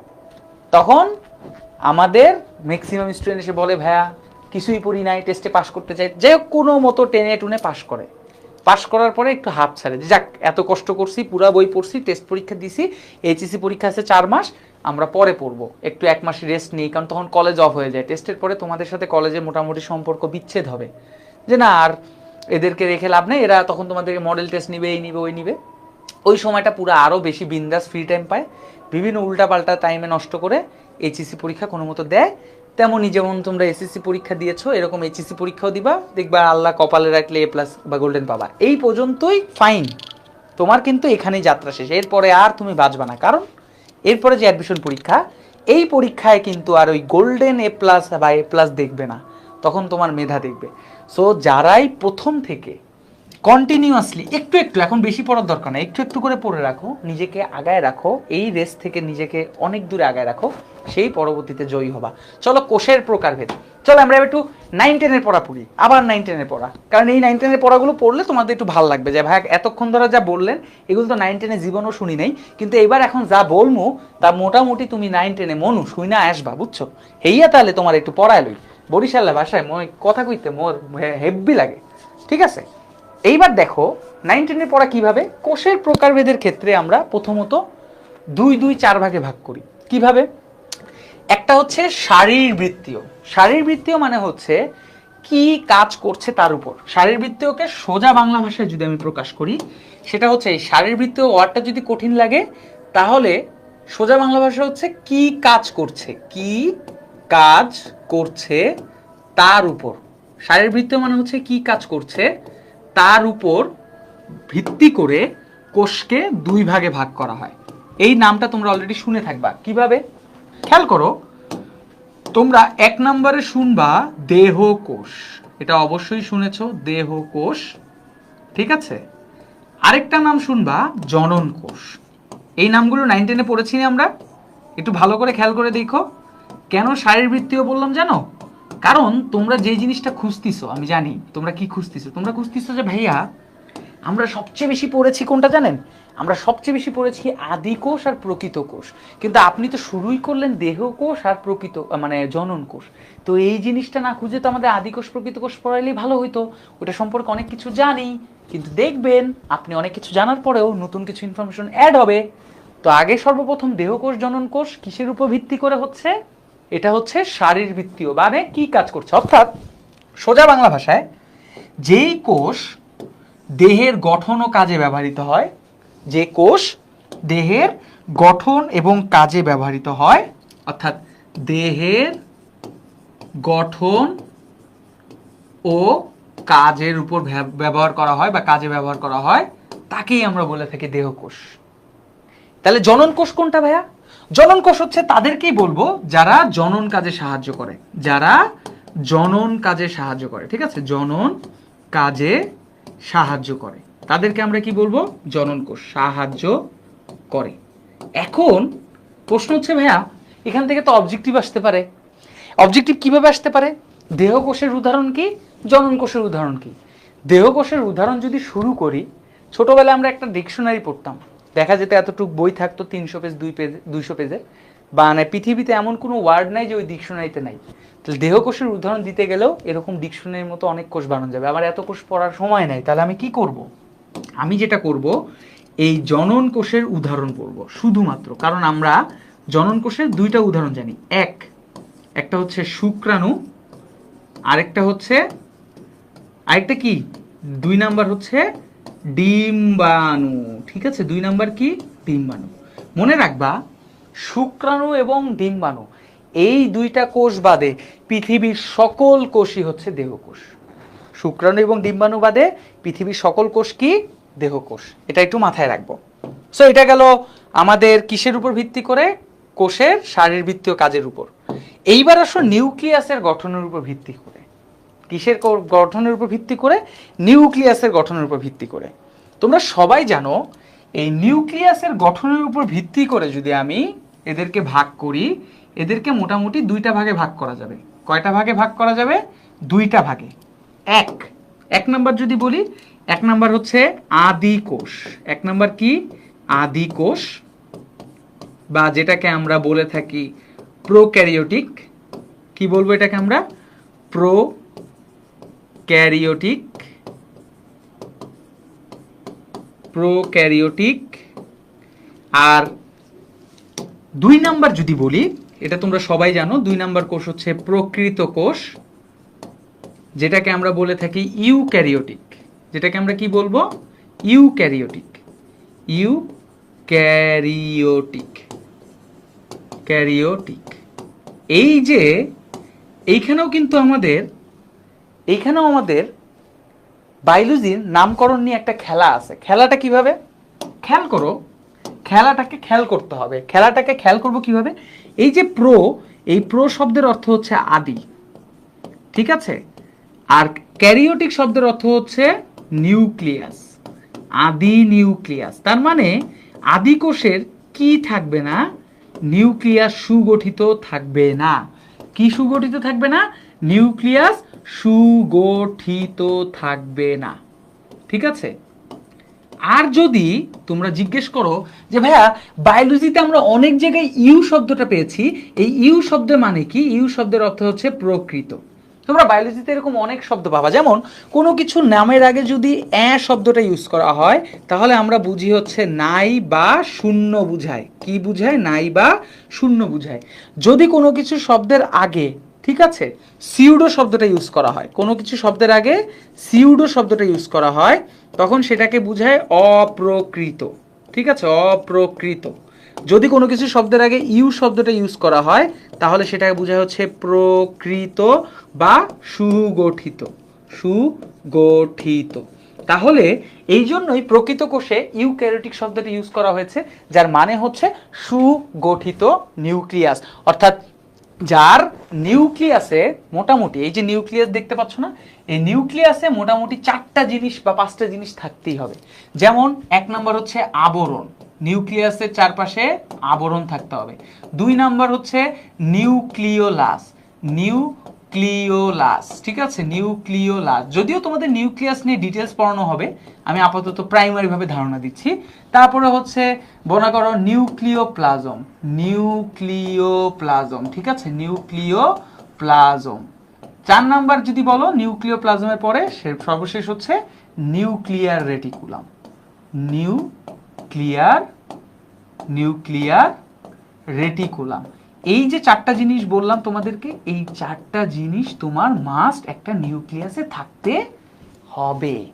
যদি এই 4টা জিনিস একটা নিউক্লিয়াসের মধ্যে থাকে তখনই আমরা সেটাকে প্রকৃত নিউক্লিয়াস বলে থাকবো। তখন আমরা সেটাকে কি বলবো, প্রকৃত নিউক্লিয়াস বলবো। কথা কি বুঝতে পেরেছো? তাহলে এই 4টা জিনিসের যদি কোনো একটা জিনিস মিসিং থাকে, ধরো আবরণ নাই, আবরণ থাকলে তো নিউক্লিয়াস হবে না। ধরো নিউক্লিওলাস নাই, নিউক্লিওপ্লাজম অর্থাৎ ভিতরে যে পানিটা থাকার কথা, জলীয় পদার্থটা থাকার কথা, সেইটা নাই। অথবা দেখা গেছে যে সুতার মতো পেঁচানো যে নিউক্লিয়ার রেটিকুলাম, সেইটা নাই, তখনই আমরা এটাকে সুগঠিত নিউক্লিয়াস বলবো না। তার মানে একটা নিউক্লিয়াস পূর্ণভাবে তৈরি হতে অবশ্যই এই 4টা জিনিস থাকবে, এবং এই 4টা জিনিস নিয়ে গঠিত যে নিউক্লিয়াস যার মধ্যে থাকে, যেই কোষের মধ্যে থাকে, তাকেই আমরা বলি প্রকৃত কোষ বা ইউক্যারিওটিক। ঠিক আছে, তোমরা কি বুঝতে পেরেছো? বলো তোমরা কি এই জিনিসটা বুঝতে পেরেছো কিনা, ক্লিয়ার কিনা এই জিনিসটা? এখন আসো সবচেয়ে ইম্পর্টেন্ট যেটা, আমরা তো ভাই 2টা নাম পড়লাম, আদি কোষ আর একটা প্রকৃত কোষ। তবে একটা কথা বলে রাখি, যেহেতু এটা আমাদের প্রথম ক্লাস, আশা করি তোমাদের প্রথম ক্লাসটা ভালো লাগছে এবং ভালো লাগার মতোই চেষ্টা করে যাচ্ছি। তোমাদের কাছে একটা অনুরোধ থাকবে, সেটা হচ্ছে এই ক্লাসের যে নোট তোমরা অনেকেই করছো, এটার পিডিএফ তোমাদেরকে দিয়ে দেওয়া হবে স্লাইডগুলো। এই স্লাইডের নোটগুলো অবশ্যই আমাদের বন্দি পাঠশালা 2000 তোমাদের জন্য যে গ্রুপটা আছে অর্থাৎ HSC 26 ওইখানে শেয়ার করবে এবং সাথে ক্লাসের রিভিউ, কোর্সের রিভিউ দিবে যে কেমন লাগছে, এবং কোনো প্রশ্ন থাকলে সেটা বলবে, যদি ভালো না লাগে থাকে তাহলে সেটাও বলবে, কিন্তু তোমাদের রিভিউ চাই, ঠিক আছে? আমি তোমাদের প্রত্যেকটা রিভিউ পড়ব এবং অবশ্যই তোমাদের রিভিউটা দেখব যে তোমরা আসলে কতটুকু মনোযোগ দিয়ে ক্লাসগুলো করেছো। যে কোনো কিছু, আমি এমন একজন মানুষ যে তোমার কমপ্লিমেন্ট শুনতেও পছন্দ করি, আবার নিন্দা শুনতেও পছন্দ করি, কারণ নজরুল ইসলাম বলেছিলেন নিন্দুকে বাসি আমি সবার চেয়ে ভালো। আমি জানি না এটা নজরুল ইসলাম বলেছেন কিনা, বাট এরকম একটা লাইন ছিল। সো নিন্দা করলেও আমার তখন নিজের মধ্যে বুঝতে পারছে যাচ্ছে এই জিনিসটা আমার আরও ভালো করা দরকার, প্রশংসা করলেও বুঝতে পারছে যাক এই জিনিসটা ভালো হয়েছে, তাহলে পরবর্তী ব্যাচকে বুঝাইতে হবে। চলো, আমরা তোমাদের জন্য একটা জিনিস প্রিপেয়ার করে নিয়ে এসেছি, খুবই ইম্পর্টেন্ট জিনিস। সেটা হচ্ছে আদিকোষ ও প্রকৃত কোষের মধ্যে পার্থক্য। দেখি লেখা বোঝা যাচ্ছে? হ্যাঁ, বোঝা যাচ্ছে। ওকে, ফাইন। তাহলে আদিকোষ এবং প্রকৃত কোষের মধ্যে আমাদের পার্থক্যটা লাগবে। মনে রাখবা, তোমাদের যেমন এসএসসি পরীক্ষায় এইটা প্রচুর পরিমাণে পরীক্ষায় প্রশ্ন আসতো, ইন্টারেও এই জিনিসটা খ নাম্বারের জন্য। কোন নাম্বারের জন্য? খ, অর্থাৎ 2 নাম্বারের জন্য পরীক্ষায় আসবে। এখন 2 নাম্বারের জন্য সত্যি কথা যদি বলি তাহলে 4টা পয়েন্টই এনাফ, কিন্তু আমাদের এই জায়গা থেকে তো এমসিকিউ আসতে পারে। তাহলে আদিকোষ এবং প্রকৃত কোষের ক্ষেত্রে এমসিকিউ যদি আসে তাহলে মোটামুটি আমাদের সব কিছুই জানতে হবে। এই জন্য তোমাদেরকে 1 মিনিট কি বলি, সেটা হচ্ছে তোমাদের এই অংশটা তোমরা অনেকে স্ক্রিনশট নিতে চাও, স্ক্রিনশট নেওয়ার জন্য তোমাদেরকে 5 সেকেন্ড সময় দিচ্ছি। 1 2 3 4 5। এবার চলো আমরা একটু বুঝাই যেখানে আসলে আদিকোষ এবং প্রকৃত কোষের মধ্যে কি কি পার্থক্য আছে। যেমন প্রথমটা বলছে হচ্ছে নিউক্লিয়াসের কথা। আদিকোষের ক্ষেত্রে কি বলছে? নিউক্লিয়াস অগঠিত, মানে সোজা বাংলা ভাষায় এদের নিউক্লিয়াস সুগঠিত নয়, অর্থাৎ যা যা থাকার কথা, যে আবরণ ঝিল্লি, নিউক্লিওপ্লাজম, নিউক্লিওলাস, এগুলো কিছুই থাকে না, যেটা আমি তোমাদেরকে একটু আগে বললাম যে একটা নিউক্লিয়াস থাকার জন্য কি কি থাকা দরকার, ঠিক আছে? আর আরেকটা জিনিস মনে রাখবা, নিউক্লিয়াসের ভিতরে কিন্তু এই ডিএনএ থাকে, যেটাকে আমরা বলি ডি অক্সি রাইবোনিউক্লিক অ্যাসিড। এই ডিএনএ এর অঞ্চলকে আমরা বলবো নিউক্লিয়েট। এখন যদি একটা কথা মাথায় রেখো, পার্থক্য পড়ার সময় তুমি যদি এক সাইড ভালো করে পড়ো তাহলে অপর সাইড কেন জানো পড়া লাগে না। কেন জানো? কারণ তুমি ধরো এখানে লিখলা নিউক্লিয়াস সুগঠিত নয়, তাহলে ওই জায়গায় লিখবে নিউক্লিয়াস সুগঠিত। তুমি এখানে লিখলা কোনো কিছু, বললা যে এই জায়গায় কোনো কিছু, অর্থাৎ আদিকোষে কোনো কিছু আছে, প্রকৃত কোষের ক্ষেত্রে বলবা যে সেটা নাই। অথবা আদিকোষে কোনো কিছু নাই, তাহলে প্রকৃত কোষে আছে। তার মানে আমার পুরা পার্থক্যটা আমাদের পড়ার দরকার নেই। আমি একটা সাইড ভালো করে পড়ি ভাইয়া, তাহলে আমার অপর সাইডটাও পড়া হয়ে যাবে। তারপর আসো 2 নাম্বার পয়েন্ট। 2 নাম্বার পয়েন্টের ক্ষেত্রে জাস্ট এতটুকু মনে রেখো যে এতে বৃত্তাকার ডিএনএ থাকে। কি ধরনের ডিএনএ থাকে? বৃত্তাকার ডিএনএ থাকে, ঠিক আছে? খালি এতটুকু হলেই হবে, বৃত্তাকার ডিএনএ। বৃত্তাকার ডিএনএ কে কিন্তু আরেকটা সুন্দর নামে ডাকা হয়। বৃত্তাকার ডিএনএ কে আমরা সুন্দর নামে ডাকি, তার নাম হচ্ছে প্লাজমিড। এটা মাথায় রেখো, এই ওয়ার্ডটা সামনে কোনো একটা জায়গায় পাবা, ঠিক আছে? অর্থাৎ আদিকোষের যে বৃত্তাকার ডিএনএ থাকে তার সুন্দর নাম হচ্ছে প্লাজমিড। আর প্রকৃত কোষের ক্ষেত্রে ডিএনএ সূত্রাকার থাকে, যেটা তোমরা 9-10-এ পড়ে এসেছো, দ্বিসূত্রক ডিএনএ, ডাবল হেলিক্স ডিএনএ ইত্যাদি ইত্যাদি। এরপর আসো আবরণ বেষ্টিত অঙ্গাণু।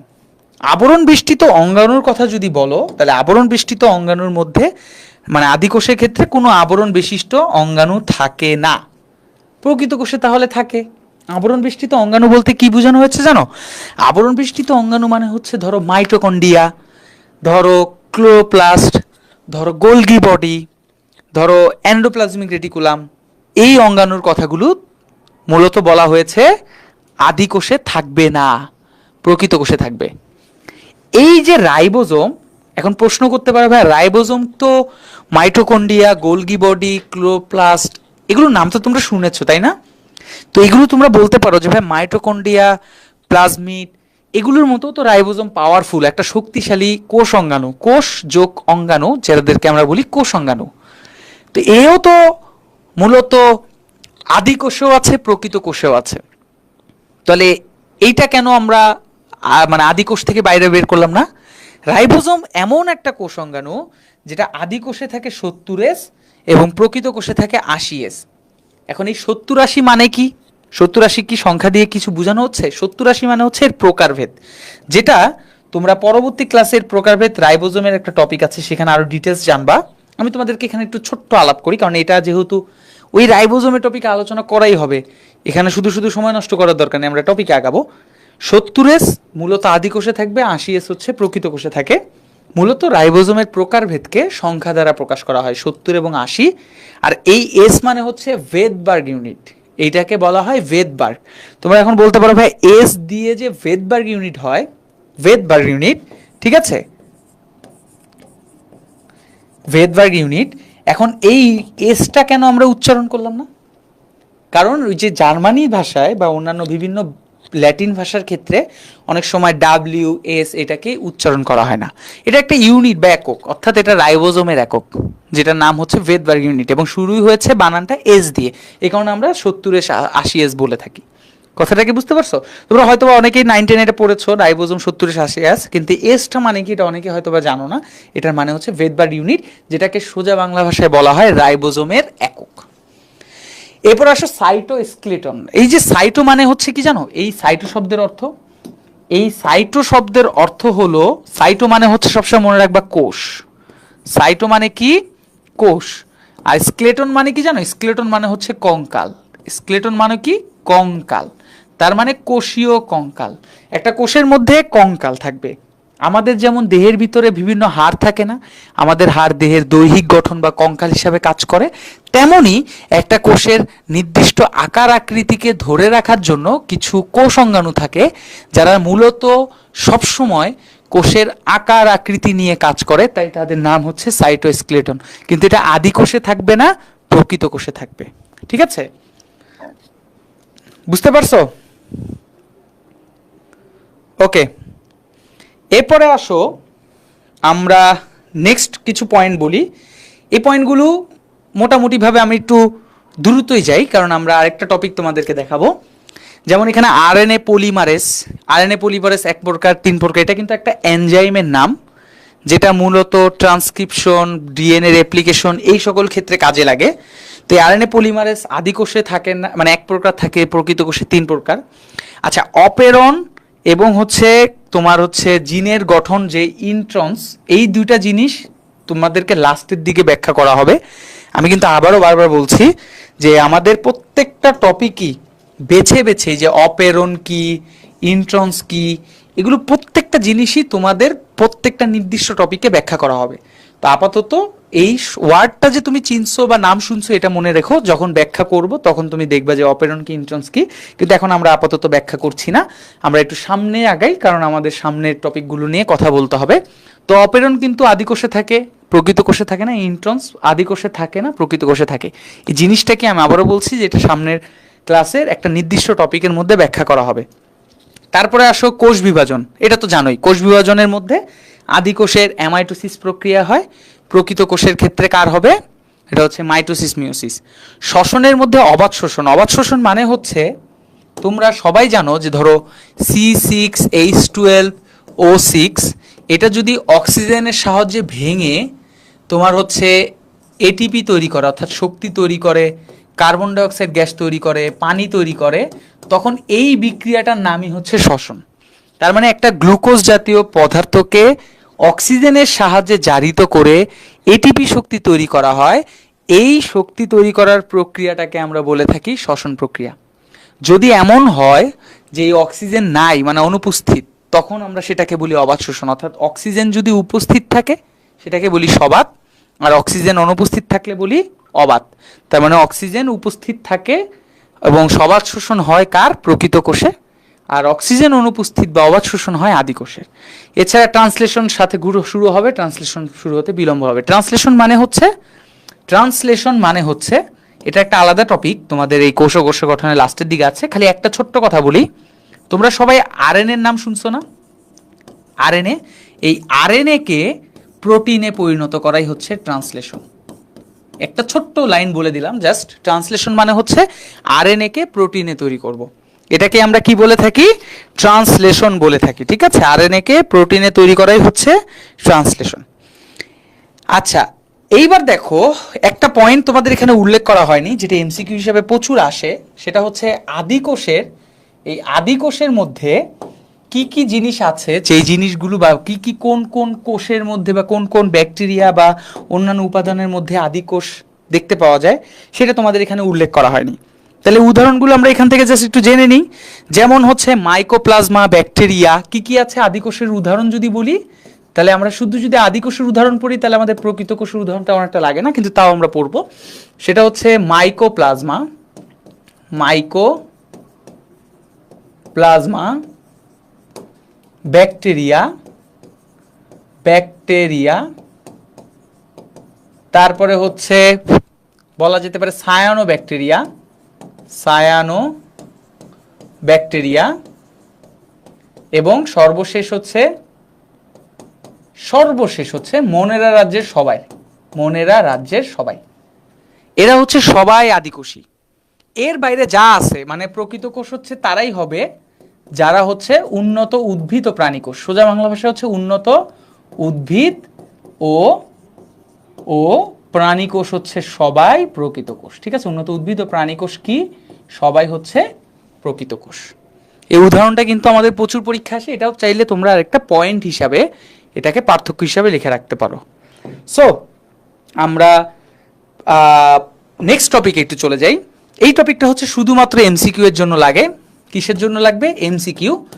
তো আমাদের এই কোষ দেখার জন্য বিভিন্ন ধরনের আমাদের কি থাকে, কোষ দেখার জন্য আমাদের বিভিন্ন ধরনের অণুবীক্ষণ যন্ত্র আছে। ধরো কোনো একটা কোষ যদি সেন্টিমিটারে হয়, বা কোনো একটা প্রাণী যদি সেন্টিমিটারে হয়, 1 সেন্টিমিটার মনে করো বা 0.4 ইঞ্চি, তাদেরকে আমরা খালি চোখেই দেখতে পারি। যেমন ডিম, যে কোনো প্রাণী বা কোষগুলো কিন্তু যদি সেন্টিমিটারে হয়ে থাকে তাদেরকে আমরা খালি চোখে দেখতে পারি। সেন্টিমিটারের থেকে আরো ছোট হচ্ছে মিলিমিটার, সেন্টিমিটার থেকে আরো ছোট কি মিলিমিটার। যদি কোনো কোষ মিলিমিটারে হয় সেক্ষেত্রে আমরা খালি চোখে দেখতে পারি। যেমন পিঁপড়ার কথা যদি চিন্তা করো, পিঁপড়া কিন্তু দেহের আকার আকৃতি সব মিলিমিটার, তুমি চাইলে পিঁপড়াকে দেখতে পারো যে একটা পিঁপড়া যাচ্ছে। কিন্তু তোমাকে যদি আমি বলি যে একটা পিঁপড়ার মুখের গঠন কেমন হবে, চোখ দেখতে কেমন হবে, সেটা কি সম্ভব এভাবে দেখা খালি চোখে? সেক্ষেত্রে একটা অণুবীক্ষণ যন্ত্রের দরকার। তার মানে যাদের আকার আকৃতি মিলিমিটারে হবে তাদের ক্ষেত্রে আমরা কি করব, তাদের ক্ষেত্রে অণুবীক্ষণ যন্ত্র ব্যবহার করব। এবার দেখো কোনো কোষের আকৃতি যদি মাইক্রোমিটার হয় বা মাইক্রন হয়, মানে যত আমি নিচের দিকে যাচ্ছি, সেন্টিমিটার থেকে মিলিমিটার, মিলিমিটার থেকে মাইক্রোমিটার, যত আমি নিচের দিকে যাচ্ছি তত আকার ছোট হচ্ছে, তত আমার যন্ত্রপাতির প্রয়োজন হচ্ছে। দেখো যদি কোনো যন্ত্রপাতি, কোনো জীবাণু বা কোনো কোষ যদি মাইক্রোমিটারে হয় তাদের ক্ষেত্রে আলোক অণুবীক্ষণ যন্ত্র ব্যবহার করব। কোন অণুবীক্ষণ যন্ত্র? আলোক অণুবীক্ষণ যন্ত্র। প্রশ্ন হচ্ছে শুধু অণুবীক্ষণ যন্ত্র আর আলোক অণুবীক্ষণ যন্ত্রের মধ্যে পার্থক্য কি? অণুবীক্ষণ যন্ত্রের অনেক রকম টাইপ বা অনেক রকম প্রকারভেদ আছে। কিছু অণুবীক্ষণ যন্ত্র আছে খুবই সিম্পল, খুবই সাধারণ, যেটা তুমি চাইলে, আমি চাইলে কিনতে পারবো এবং সেটার জন্য কোনো বৈদ্যুতিক লাইন বা কোনো কিছু দরকার নেই। আর যেগুলো আলোক অণুবীক্ষণ যন্ত্র সেগুলোর জন্য বৈদ্যুতিক লাইন এবং সেখানে একটা লাইটিং এর ব্যবস্থা থাকে, এটা দেখা হয়ে থাকে। এখন ধরো তুমি যদি আরো ক্ষুদ্র চাও, যেমন ন্যানোমিটার। ন্যানোমিটার মূলত কাদের হয় জানো? যারা ভাইরাস থাকে না, ভাইরাসের নাম শুনছো না, ভাইরাসরা হচ্ছে মূলত ন্যানোমিটার। আর যে ব্যাকটেরিয়া করতেছিলাম, ব্যাকটেরিয়া, তারপরে হচ্ছে তোমার কোষ, আমাদের যে উদ্ভিদ বা প্রাণী কোষ, এরা সবাই হচ্ছে মাইক্রোমিটারে হয়। তাহলে ব্যাকটেরিয়া, কোষ, এগুলোকে দেখতে চাইলে আলোক অণুবীক্ষণ যন্ত্র দরকার। কিন্তু তার থেকেও ক্ষুদ্র হচ্ছে ভাইরাস, অর্থাৎ ন্যানোমিটার। এই ধরনের জিনিসগুলোকে দেখতে চাইলে তখন তোমার আলোক অণুবীক্ষণ যন্ত্র চলবে না। তখন তোমার যেই অণুবীক্ষণ যন্ত্র লাগবে তার নাম হচ্ছে ইলেকট্রন অণুবীক্ষণ যন্ত্র। এটা খুবই পাওয়ারফুল। এটা চাইলে তুমি আমি কিনতে, মানে টাকা থাকলে তো কিনতে পারবো, বাট এটা সচরাচর আমাদের ক্ষেত্রে, মানে তোমার কলেজে গেলে আলোক অণুবীক্ষণ যন্ত্রটা দেখবা, কিন্তু তুমি ইলেকট্রন অণুবীক্ষণ যন্ত্র বা এর পরে যে অণুবীক্ষণ যন্ত্র আছে ইলেকট্রন অণুবীক্ষণ, এক্স রে অণুবীক্ষণ যন্ত্র, অর্থাৎ এক্স রে রশ্মিকে ব্যবহার করে, মানে যত ক্ষুদ্র হতে থাকে ন্যানোমিটার, অ্যামস্ট্রং, যত উপর থেকে নিচে যাবা তত অণুবীক্ষণ যন্ত্র তত শক্তিশালী ব্যবহার করা হয়। এবং তুমি সর্বোচ্চ যদি চাও তাহলে তোমার কলেজগুলোতে ল্যাবেগুলোতে দেখবে আলোক অণুবীক্ষণ যন্ত্র আছে। বাকি যে ইলেকট্রন অণুবীক্ষণ যন্ত্র বা ইলেকট্রনিক্স, এইগুলো আমার তোমার সাধারণ মানুষের আসলে ওইভাবে দেখা হয়ে উঠবে না, কারণ এগুলো ভবিষ্যতে যখন ঢাকা বিশ্ববিদ্যালয় অন্যান্য বিশ্ববিদ্যালয়ে মাইক্রোবায়োলজি নিয়ে পড়বা তখন তোমরা এটা দেখতে পারবা। ওকে, এইখান থেকে আমাদের এমসিকিউ আসতে পারে, যে দিতে পারে যে কোনো একটি প্রাণী বা কোষ যদি মাইক্রোমিটারে হয়, ওই যে মাইক্রোমিটারে হয়, তাহলে কোন অণুবীক্ষণ যন্ত্র দরকার? আলোক। কোনো একটি প্রাণী বা উদ্ভিদ যদি ন্যানোমিটারে হয়, কোন অণুবীক্ষণ যন্ত্র দরকার? ইলেকট্রন। কোনো একটি প্রাণী বা উদ্ভিদ যদি আর্মস্ট্রং হয়, সবচেয়ে ক্ষুদ্র, সেটা কোনটার মাধ্যমে দেখবো? শুধু ইলেকট্রন না, ইলেকট্রন এক্স রে অণুবীক্ষণ যন্ত্র। ঠিক আছে, এটা আমাদের মাথার মধ্যে রাখবো। এইবার আসো, তোমরা একটা মজার বিষয় বলি, ছোটবেলায় এই ছবিগুলো খুব প্যারা দিত তোমাদেরকে। এক পাশে হচ্ছে তোমাদের, এই পাশে হচ্ছে প্রাণী কোষ, এই পাশে হচ্ছে উদ্ভিদ কোষ। বাট আপাতত এই ইন্টারমিডিয়েটে আল্লাহর রহমতে তোমার একাডেমিক পড়ার ক্ষেত্রে বা অ্যাডমিশন পড়ার ক্ষেত্রে উদ্ভিদ বা প্রাণী কোষের ছবি আঁকার আর প্রয়োজন হবে না, শুধুমাত্র প্র্যাকটিক্যাল ছাড়া। ঠিক আছে, শুধুমাত্র প্র্যাকটিক্যাল ছাড়া তোমার এই উদ্ভিদ বা প্রাণী কোষ আর আঁকার কোনো প্রয়োজন নেই। তো এটা নর্মালি আমরা সবাই মোটামুটি চিনি। আমাদের উদ্ভিদ এবং প্রাণী কোষের মধ্যে কিন্তু বেশ কিছু পার্থক্য আছে। যেমন দেখো, উদ্ভিদ কোষের মধ্যে বড় একটা কোষ গহ্বর আছে, প্রাণী কোষের মধ্যে এরকম কোনো কোষ গহ্বর নেই। উদ্ভিদ কোষের চারপাশে একটা আবরণ থাকে যার নাম হচ্ছে কোষ প্রাচীর, যেখানে প্রাণী কোষের মধ্যে নেই। উদ্ভিদ কোষের মধ্যে প্লাস্টিড নামে একটা কোষ অঙ্গাণু আছে, যেটা প্রাণী কোষের মধ্যে নেই। তো চাইলে এরকম অনেক পার্থক্য বের করা যায়, বাট আমার মনে হয় যে আমাদের আর কোনো প্রয়োজন নেই যে উদ্ভিদ কোষ বা প্রাণী কোষগুলোকে ভালোভাবে দেখার। আপাতত আর এগুলো আর কখনো কোনো জায়গায় কাজে লাগবে না, এক্সেপশনাল প্র্যাকটিক্যাল লেখার ক্ষেত্রে। ঠিক আছে, একজন বলছে ভাই প্রকৃত কোষের স্লাইড, আদি কোষের স্লাইড, তোমাদেরকে স্লাইড দিয়ে দিব। আমরা একটু সামনে আগাই, আর একটু টপিকে যাই। আমরা যে টার্গেট করে নিয়ে আসছি যে তোমাদের এক একটা ক্লাসে কতটুকু পড়াবো, সেই টার্গেট ফিল আপ না হলে তো তোমাদের শেষ করতে দিব না। সো টার্গেটটা ফিল আপ করি, আর এই ক্লাসটা শেষ হওয়ার ঠিক সাথে সাথে 2 থেকে 5 মিনিটের মধ্যে এই স্লাইডগুলোই, লেখার স্লাইডগুলো তোমাদের এই গ্রুপে সাবমিট করা হবে। So don't worry. ঠিক আছে, ওকে, আমরা এইবার একটা এমসিকিউতে যাব। এই এমসিকিউটা খুবই ইম্পর্টেন্ট এবং তোমরা অনেকেই এই এমসিকিউটা দেখে থাকবা। একটি আদর্শ উদ্ভিদ কোষের মধ্যে কি কি থাকে সেই টপিকগুলো আমি তোমাদেরকে একটু দেখাবো। হয়তো এখানে লেখাগুলো খুব বেশি ছোট হয়ে গেছে আসলে একটা স্লাইডের মধ্যে লিখতে, যে সমস্যা নেই, আমি তোমাদেরকে এটা বড় করে এক্সপ্লেন করে হালকা হালকা করে বলে দিচ্ছি। তোমরা দেখো, একটা আদর্শ উদ্ভিদ কোষের মধ্যে মূলত প্রধানত এদেরকে আমরা 2 ভাগে ভাগ করি। একটা হচ্ছে জড় পদার্থ বা জড় বস্তু, আরেকটা হচ্ছে প্রোটোপ্লাজম বা কোষীয় সজীব বস্তু। একটাকে কি বলা হচ্ছে? প্রোটোপ্লাজম বা কোষীয় সজীব বস্তু। তো সর্বপ্রথম আমরা আগে জড় বস্তু নিয়ে কথা বলি। এই যে জড় বস্তু, এই জড় বস্তুর মধ্যে এদেরকে 2 ভাগে ভাগ করা হয়। একটা হচ্ছে কোষ প্রাচীর, যেটা নিয়ে আমরা একটু পরেই তোমাদের সাথে আলোচনা করব। আরেকটা হচ্ছে কোষের নির্জীব বস্তু। আরেকটা কি? কোষের নির্জীব বস্তু। মূলত কোষ প্রাচীরের কোনো প্রকারভেদ নিয়ে এখানে কথা বলা হয়নি, কোষ প্রাচীরের কোনো প্রকারভেদ নিয়ে এখানে কথা বলা হয়নি। কিন্তু নির্জীব বস্তুকে আমরা আবার 3 ভাগে ভাগ করি। কয় ভাগে ভাগ করি? 3 ভাগে। একটা হচ্ছে সঞ্চিত পদার্থ, একটা হচ্ছে নিঃসৃত পদার্থ, আর একটা হচ্ছে বর্জ্য পদার্থ। তো পরীক্ষার ক্ষেত্রে এই সঞ্চিত, নিঃসৃত এবং বর্জ্য পদার্থ এগুলো এমসিকিউ আকারে আসে। কি হিসাবে আসবে? এমসিকিউ। সঞ্চিত মানে কি? সঞ্চিত মানে হচ্ছে যেই পদার্থগুলোকে আমরা মূলত সঞ্চয় করি। সঞ্চিত পদার্থ মানে যেই পদার্থ আমরা সঞ্চয় করে রাখি, জমা করে রাখি। উদ্ভিদ 3 ধরনের পদার্থকে সঞ্চয় করে রাখে, তার নাম হচ্ছে সিপিএল। সিপিএল। এখন প্রশ্ন হচ্ছে সিপিএল দিয়ে কি বোঝায়? যেমন সি দিয়ে যদি বলি, সি মানে হচ্ছে কার্বোহাইড্রেট অর্থাৎ শর্করা। সি মানে কার্বোহাইড্রেট বা শর্করা। পি দিয়ে যদি বলি তাহলে পি হচ্ছে প্রোটিন। এল দিয়ে যদি বলি, এল হচ্ছে লিপিড। এল কি? লিপিড। কার্বোহাইড্রেট, শর্করা এবং লিপিড। ঠিক আছে, এই 3টা পদার্থ মূলত সঞ্চিত পদার্থ। তাহলে বুঝতে পারলাম, কার্বোহাইড্রেট মানে শর্করা, পিতে প্রোটিন মানে আমিষ, এলতে হচ্ছে লিপিড। এরা হচ্ছে সঞ্চয় করে রাখে উদ্ভিদ কোষের মধ্যে। আর নিঃসৃত মানে কি জানো? দেখবা অনেক সময় অনেক উদ্ভিদের ফুল থেকে মধু পাওয়া যায়, মিষ্টি মধু, তাই না? অনেক উদ্ভিদের বাকল বা স্কিন বা ত্বক থেকে আঠা পাওয়া যায়, গাম পাওয়া যায়। তার মানে এই সকল পদার্থগুলো কি হয়ে থাকে? নিঃসৃত করে বর্জ্য পদার্থ হিসেবে বের করে। নিঃসৃত পদার্থের মধ্যে এটাকে আমরা মনে রাখার জন্য একটা ছন্দ ইউজ করবো, যার নাম হচ্ছে এইচ পেন। এইচ পেন দিয়ে কি বুঝায়? শুধু পেন থাকলে ভালো হইতো, তাই না? কিন্তু একটা ওয়ার্ড নতুন অ্যাড করার কারণে এই ছন্দটা চেঞ্জ হয়ে গেছে, এইচ পেন। এইচ পেন মানে হচ্ছে এইচ দিয়ে যেটা বুঝায়, এইচ দিয়ে হচ্ছে হরমোন, এটা নিঃসৃত পদার্থ, ঠিক আছে? হরমোন, অর্থাৎ হরমোন নিঃসৃত হবে কোষ থেকে।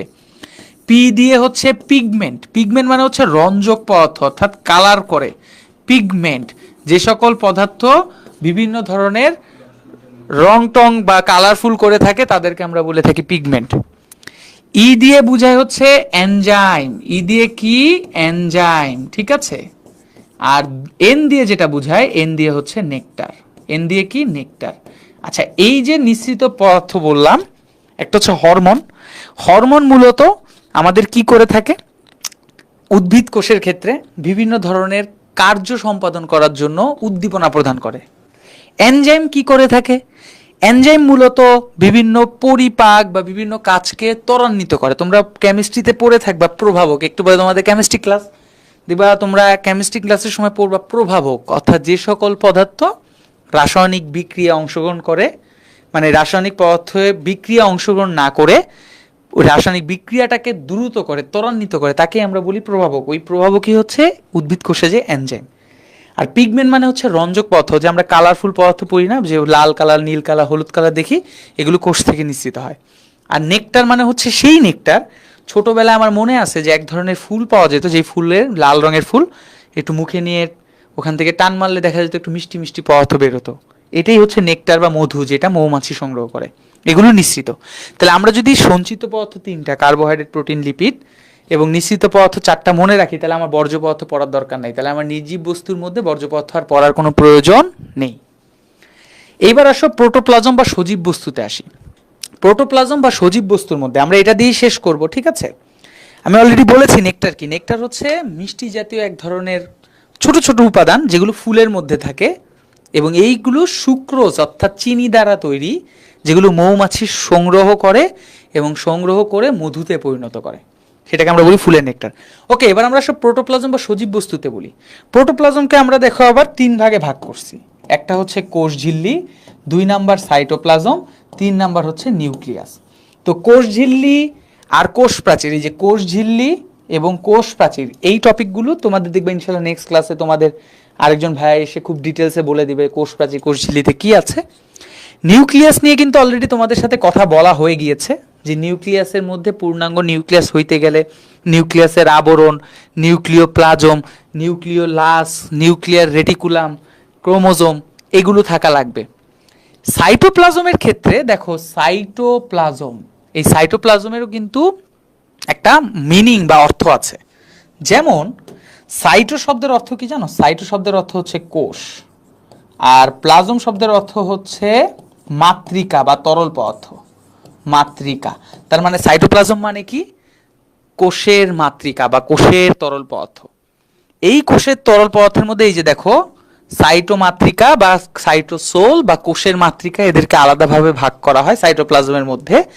এর পাশাপাশি কিছু কোষ অঙ্গাণুর নাম আছে, এখানে র্যান্ডমলি লেখা আছে, যে plastid, mitochondria, endoplasmic reticulum, ribosome, Golgi body, lysosome, centrosome, কোষীয় কঙ্কাল, পারক্সিজম, গ্লাইওক্সিজম, কোষ গহ্বর। এখানে অনেক পরিচিত অপরিচিত নাম আছে, এবং এইখানে যত নাম আছে, যে প্লাস্টিড থেকে শুরু করে কোষ গহ্বর, সবগুলোর ডিটেলস আস্তে আস্তে তোমাদের পড়ানো হবে। কিন্তু আমাদের একটা জিনিস মাথায় রাখতে হবে, সেটা হচ্ছে এই টপিকের ক্ষেত্রে আমাদের জাস্ট এটাই লাস্ট টপিক, সেটা হচ্ছে যে এই যতগুলো কোষ অঙ্গাণু আছে, সবগুলো কোষ অঙ্গাণুর মধ্যে কিছু আছে যারা আবরণযুক্ত, অর্থাৎ 2টা আবরণ, দ্বিস্তর আবরণ দ্বারা আবৃত হয়, কিছু আছে যাদের আবরণ নেই। তো এর মধ্যে কারা কারা আবরণযুক্ত?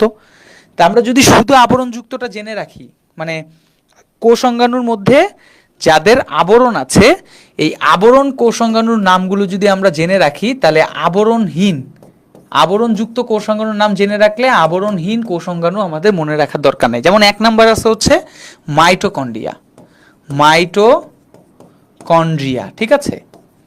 মাইটোকন্ড্রিয়া। 2 নাম্বার বলতে পারি প্লাস্টিড, প্লাস্টিড। 3 নাম্বার যদি বলো, 3 নাম্বার হচ্ছে ER অর্থাৎ এন্ডোপ্লাজমিক রেটিকুলাম, এন্ডোপ্লাজমিক রেটিকুলাম, ঠিক আছে, রেটিকুলাম, এন্ডোপ্লাজমিক রেটিকুলাম। 4 নাম্বার যদি বলো লাইসোজোম, লাইসোজোম। 5 নাম্বার যদি বলো পার অক্সিজম, পার অক্সিজম, ঠিক আছে, লাইসোজোম পার অক্সিজম। তারপরে আমরা যদি বলি 6 নাম্বারের কথা যদি বলি, সেটা হচ্ছে আমাদের নর্মালি হচ্ছে সেল ভ্যাকিউল। কি বলবো আমরা? Cell vacuole, cell vacuole, cell vacuole. এবং এর মধ্যে একটা জিনিসই মাথায় রাখবা, সেটা হচ্ছে একমাত্র লাইসোজোম হচ্ছে এক স্তরী, এক স্তরী, আর বাকি সব, অর্থাৎ বাকি সব হচ্ছে দ্বিস্তরী, দ্বিস্তরী। তাহলে মোটামুটি ভাবে আমরা তোমাদেরকে আজকের ক্লাসে তোমাদেরকে অনেক কিছু জানালাম। সেটা হচ্ছে যে মোটামুটিভাবে আমরা আজকে তোমাদেরকে বায়োলজি সম্পর্কে একটা আইডিয়া দিলাম যে বায়োলজি কী কী বই পড়তে হবে। বায়োলজির আমাদের, আচ্ছা একজন বলছে নিউক্লিয়ার এনভেলপ মানে কি নিউক্লিয়ার আবরণী? হ্যাঁ, নিউক্লিয়ার আবরণী। বায়োলজি সম্পর্কে একটা আইডিয়া দিলাম, বায়োলজি কোন কোন বই পড়তে হবে, কিভাবে পড়তে হবে, এবং এই অধ্যায়ের শুরুর দিকে কি কি অংশ আছে, কোষ কিভাবে তৈরি হলো, কোষকে আবিষ্কার করলো, কোন গ্যাস থেকে তৈরি হলো, আদি কোষ কি, প্রকৃত কোষ কি, আদি কোষ প্রকৃত কোষের পার্থক্য, একটি আদর্শ উদ্ভিদ কোষের মধ্যে কি কি আছে, সেগুলো তোমাদেরকে জানালাম। এখন এই যে মাইটোকন্ড্রিয়া, প্লাস্টিড, লাইসোজোম, নেক্সট ক্লাসগুলোতে থেকে কোষ ঝিল্লি, কোষ প্রাচীর, এগুলোর ডিটেলসে আমরা যাব। কোনটার আকৃতি কেমন, কি বর্ণনা, কি কি পড়তে হবে, সেগুলো নিয়ে কথা হবে। সো তোমাদের সাথে আজকে পর্যন্ত এই পর্যন্ত আপাতত। আগামী ক্লাসে ইনশাল্লাহ দেখা হবে। সেই পর্যন্ত ভালো থাকো, সুস্থ থাকো। আল্লাহ হাফেজ, আসসালামু আলাইকুম।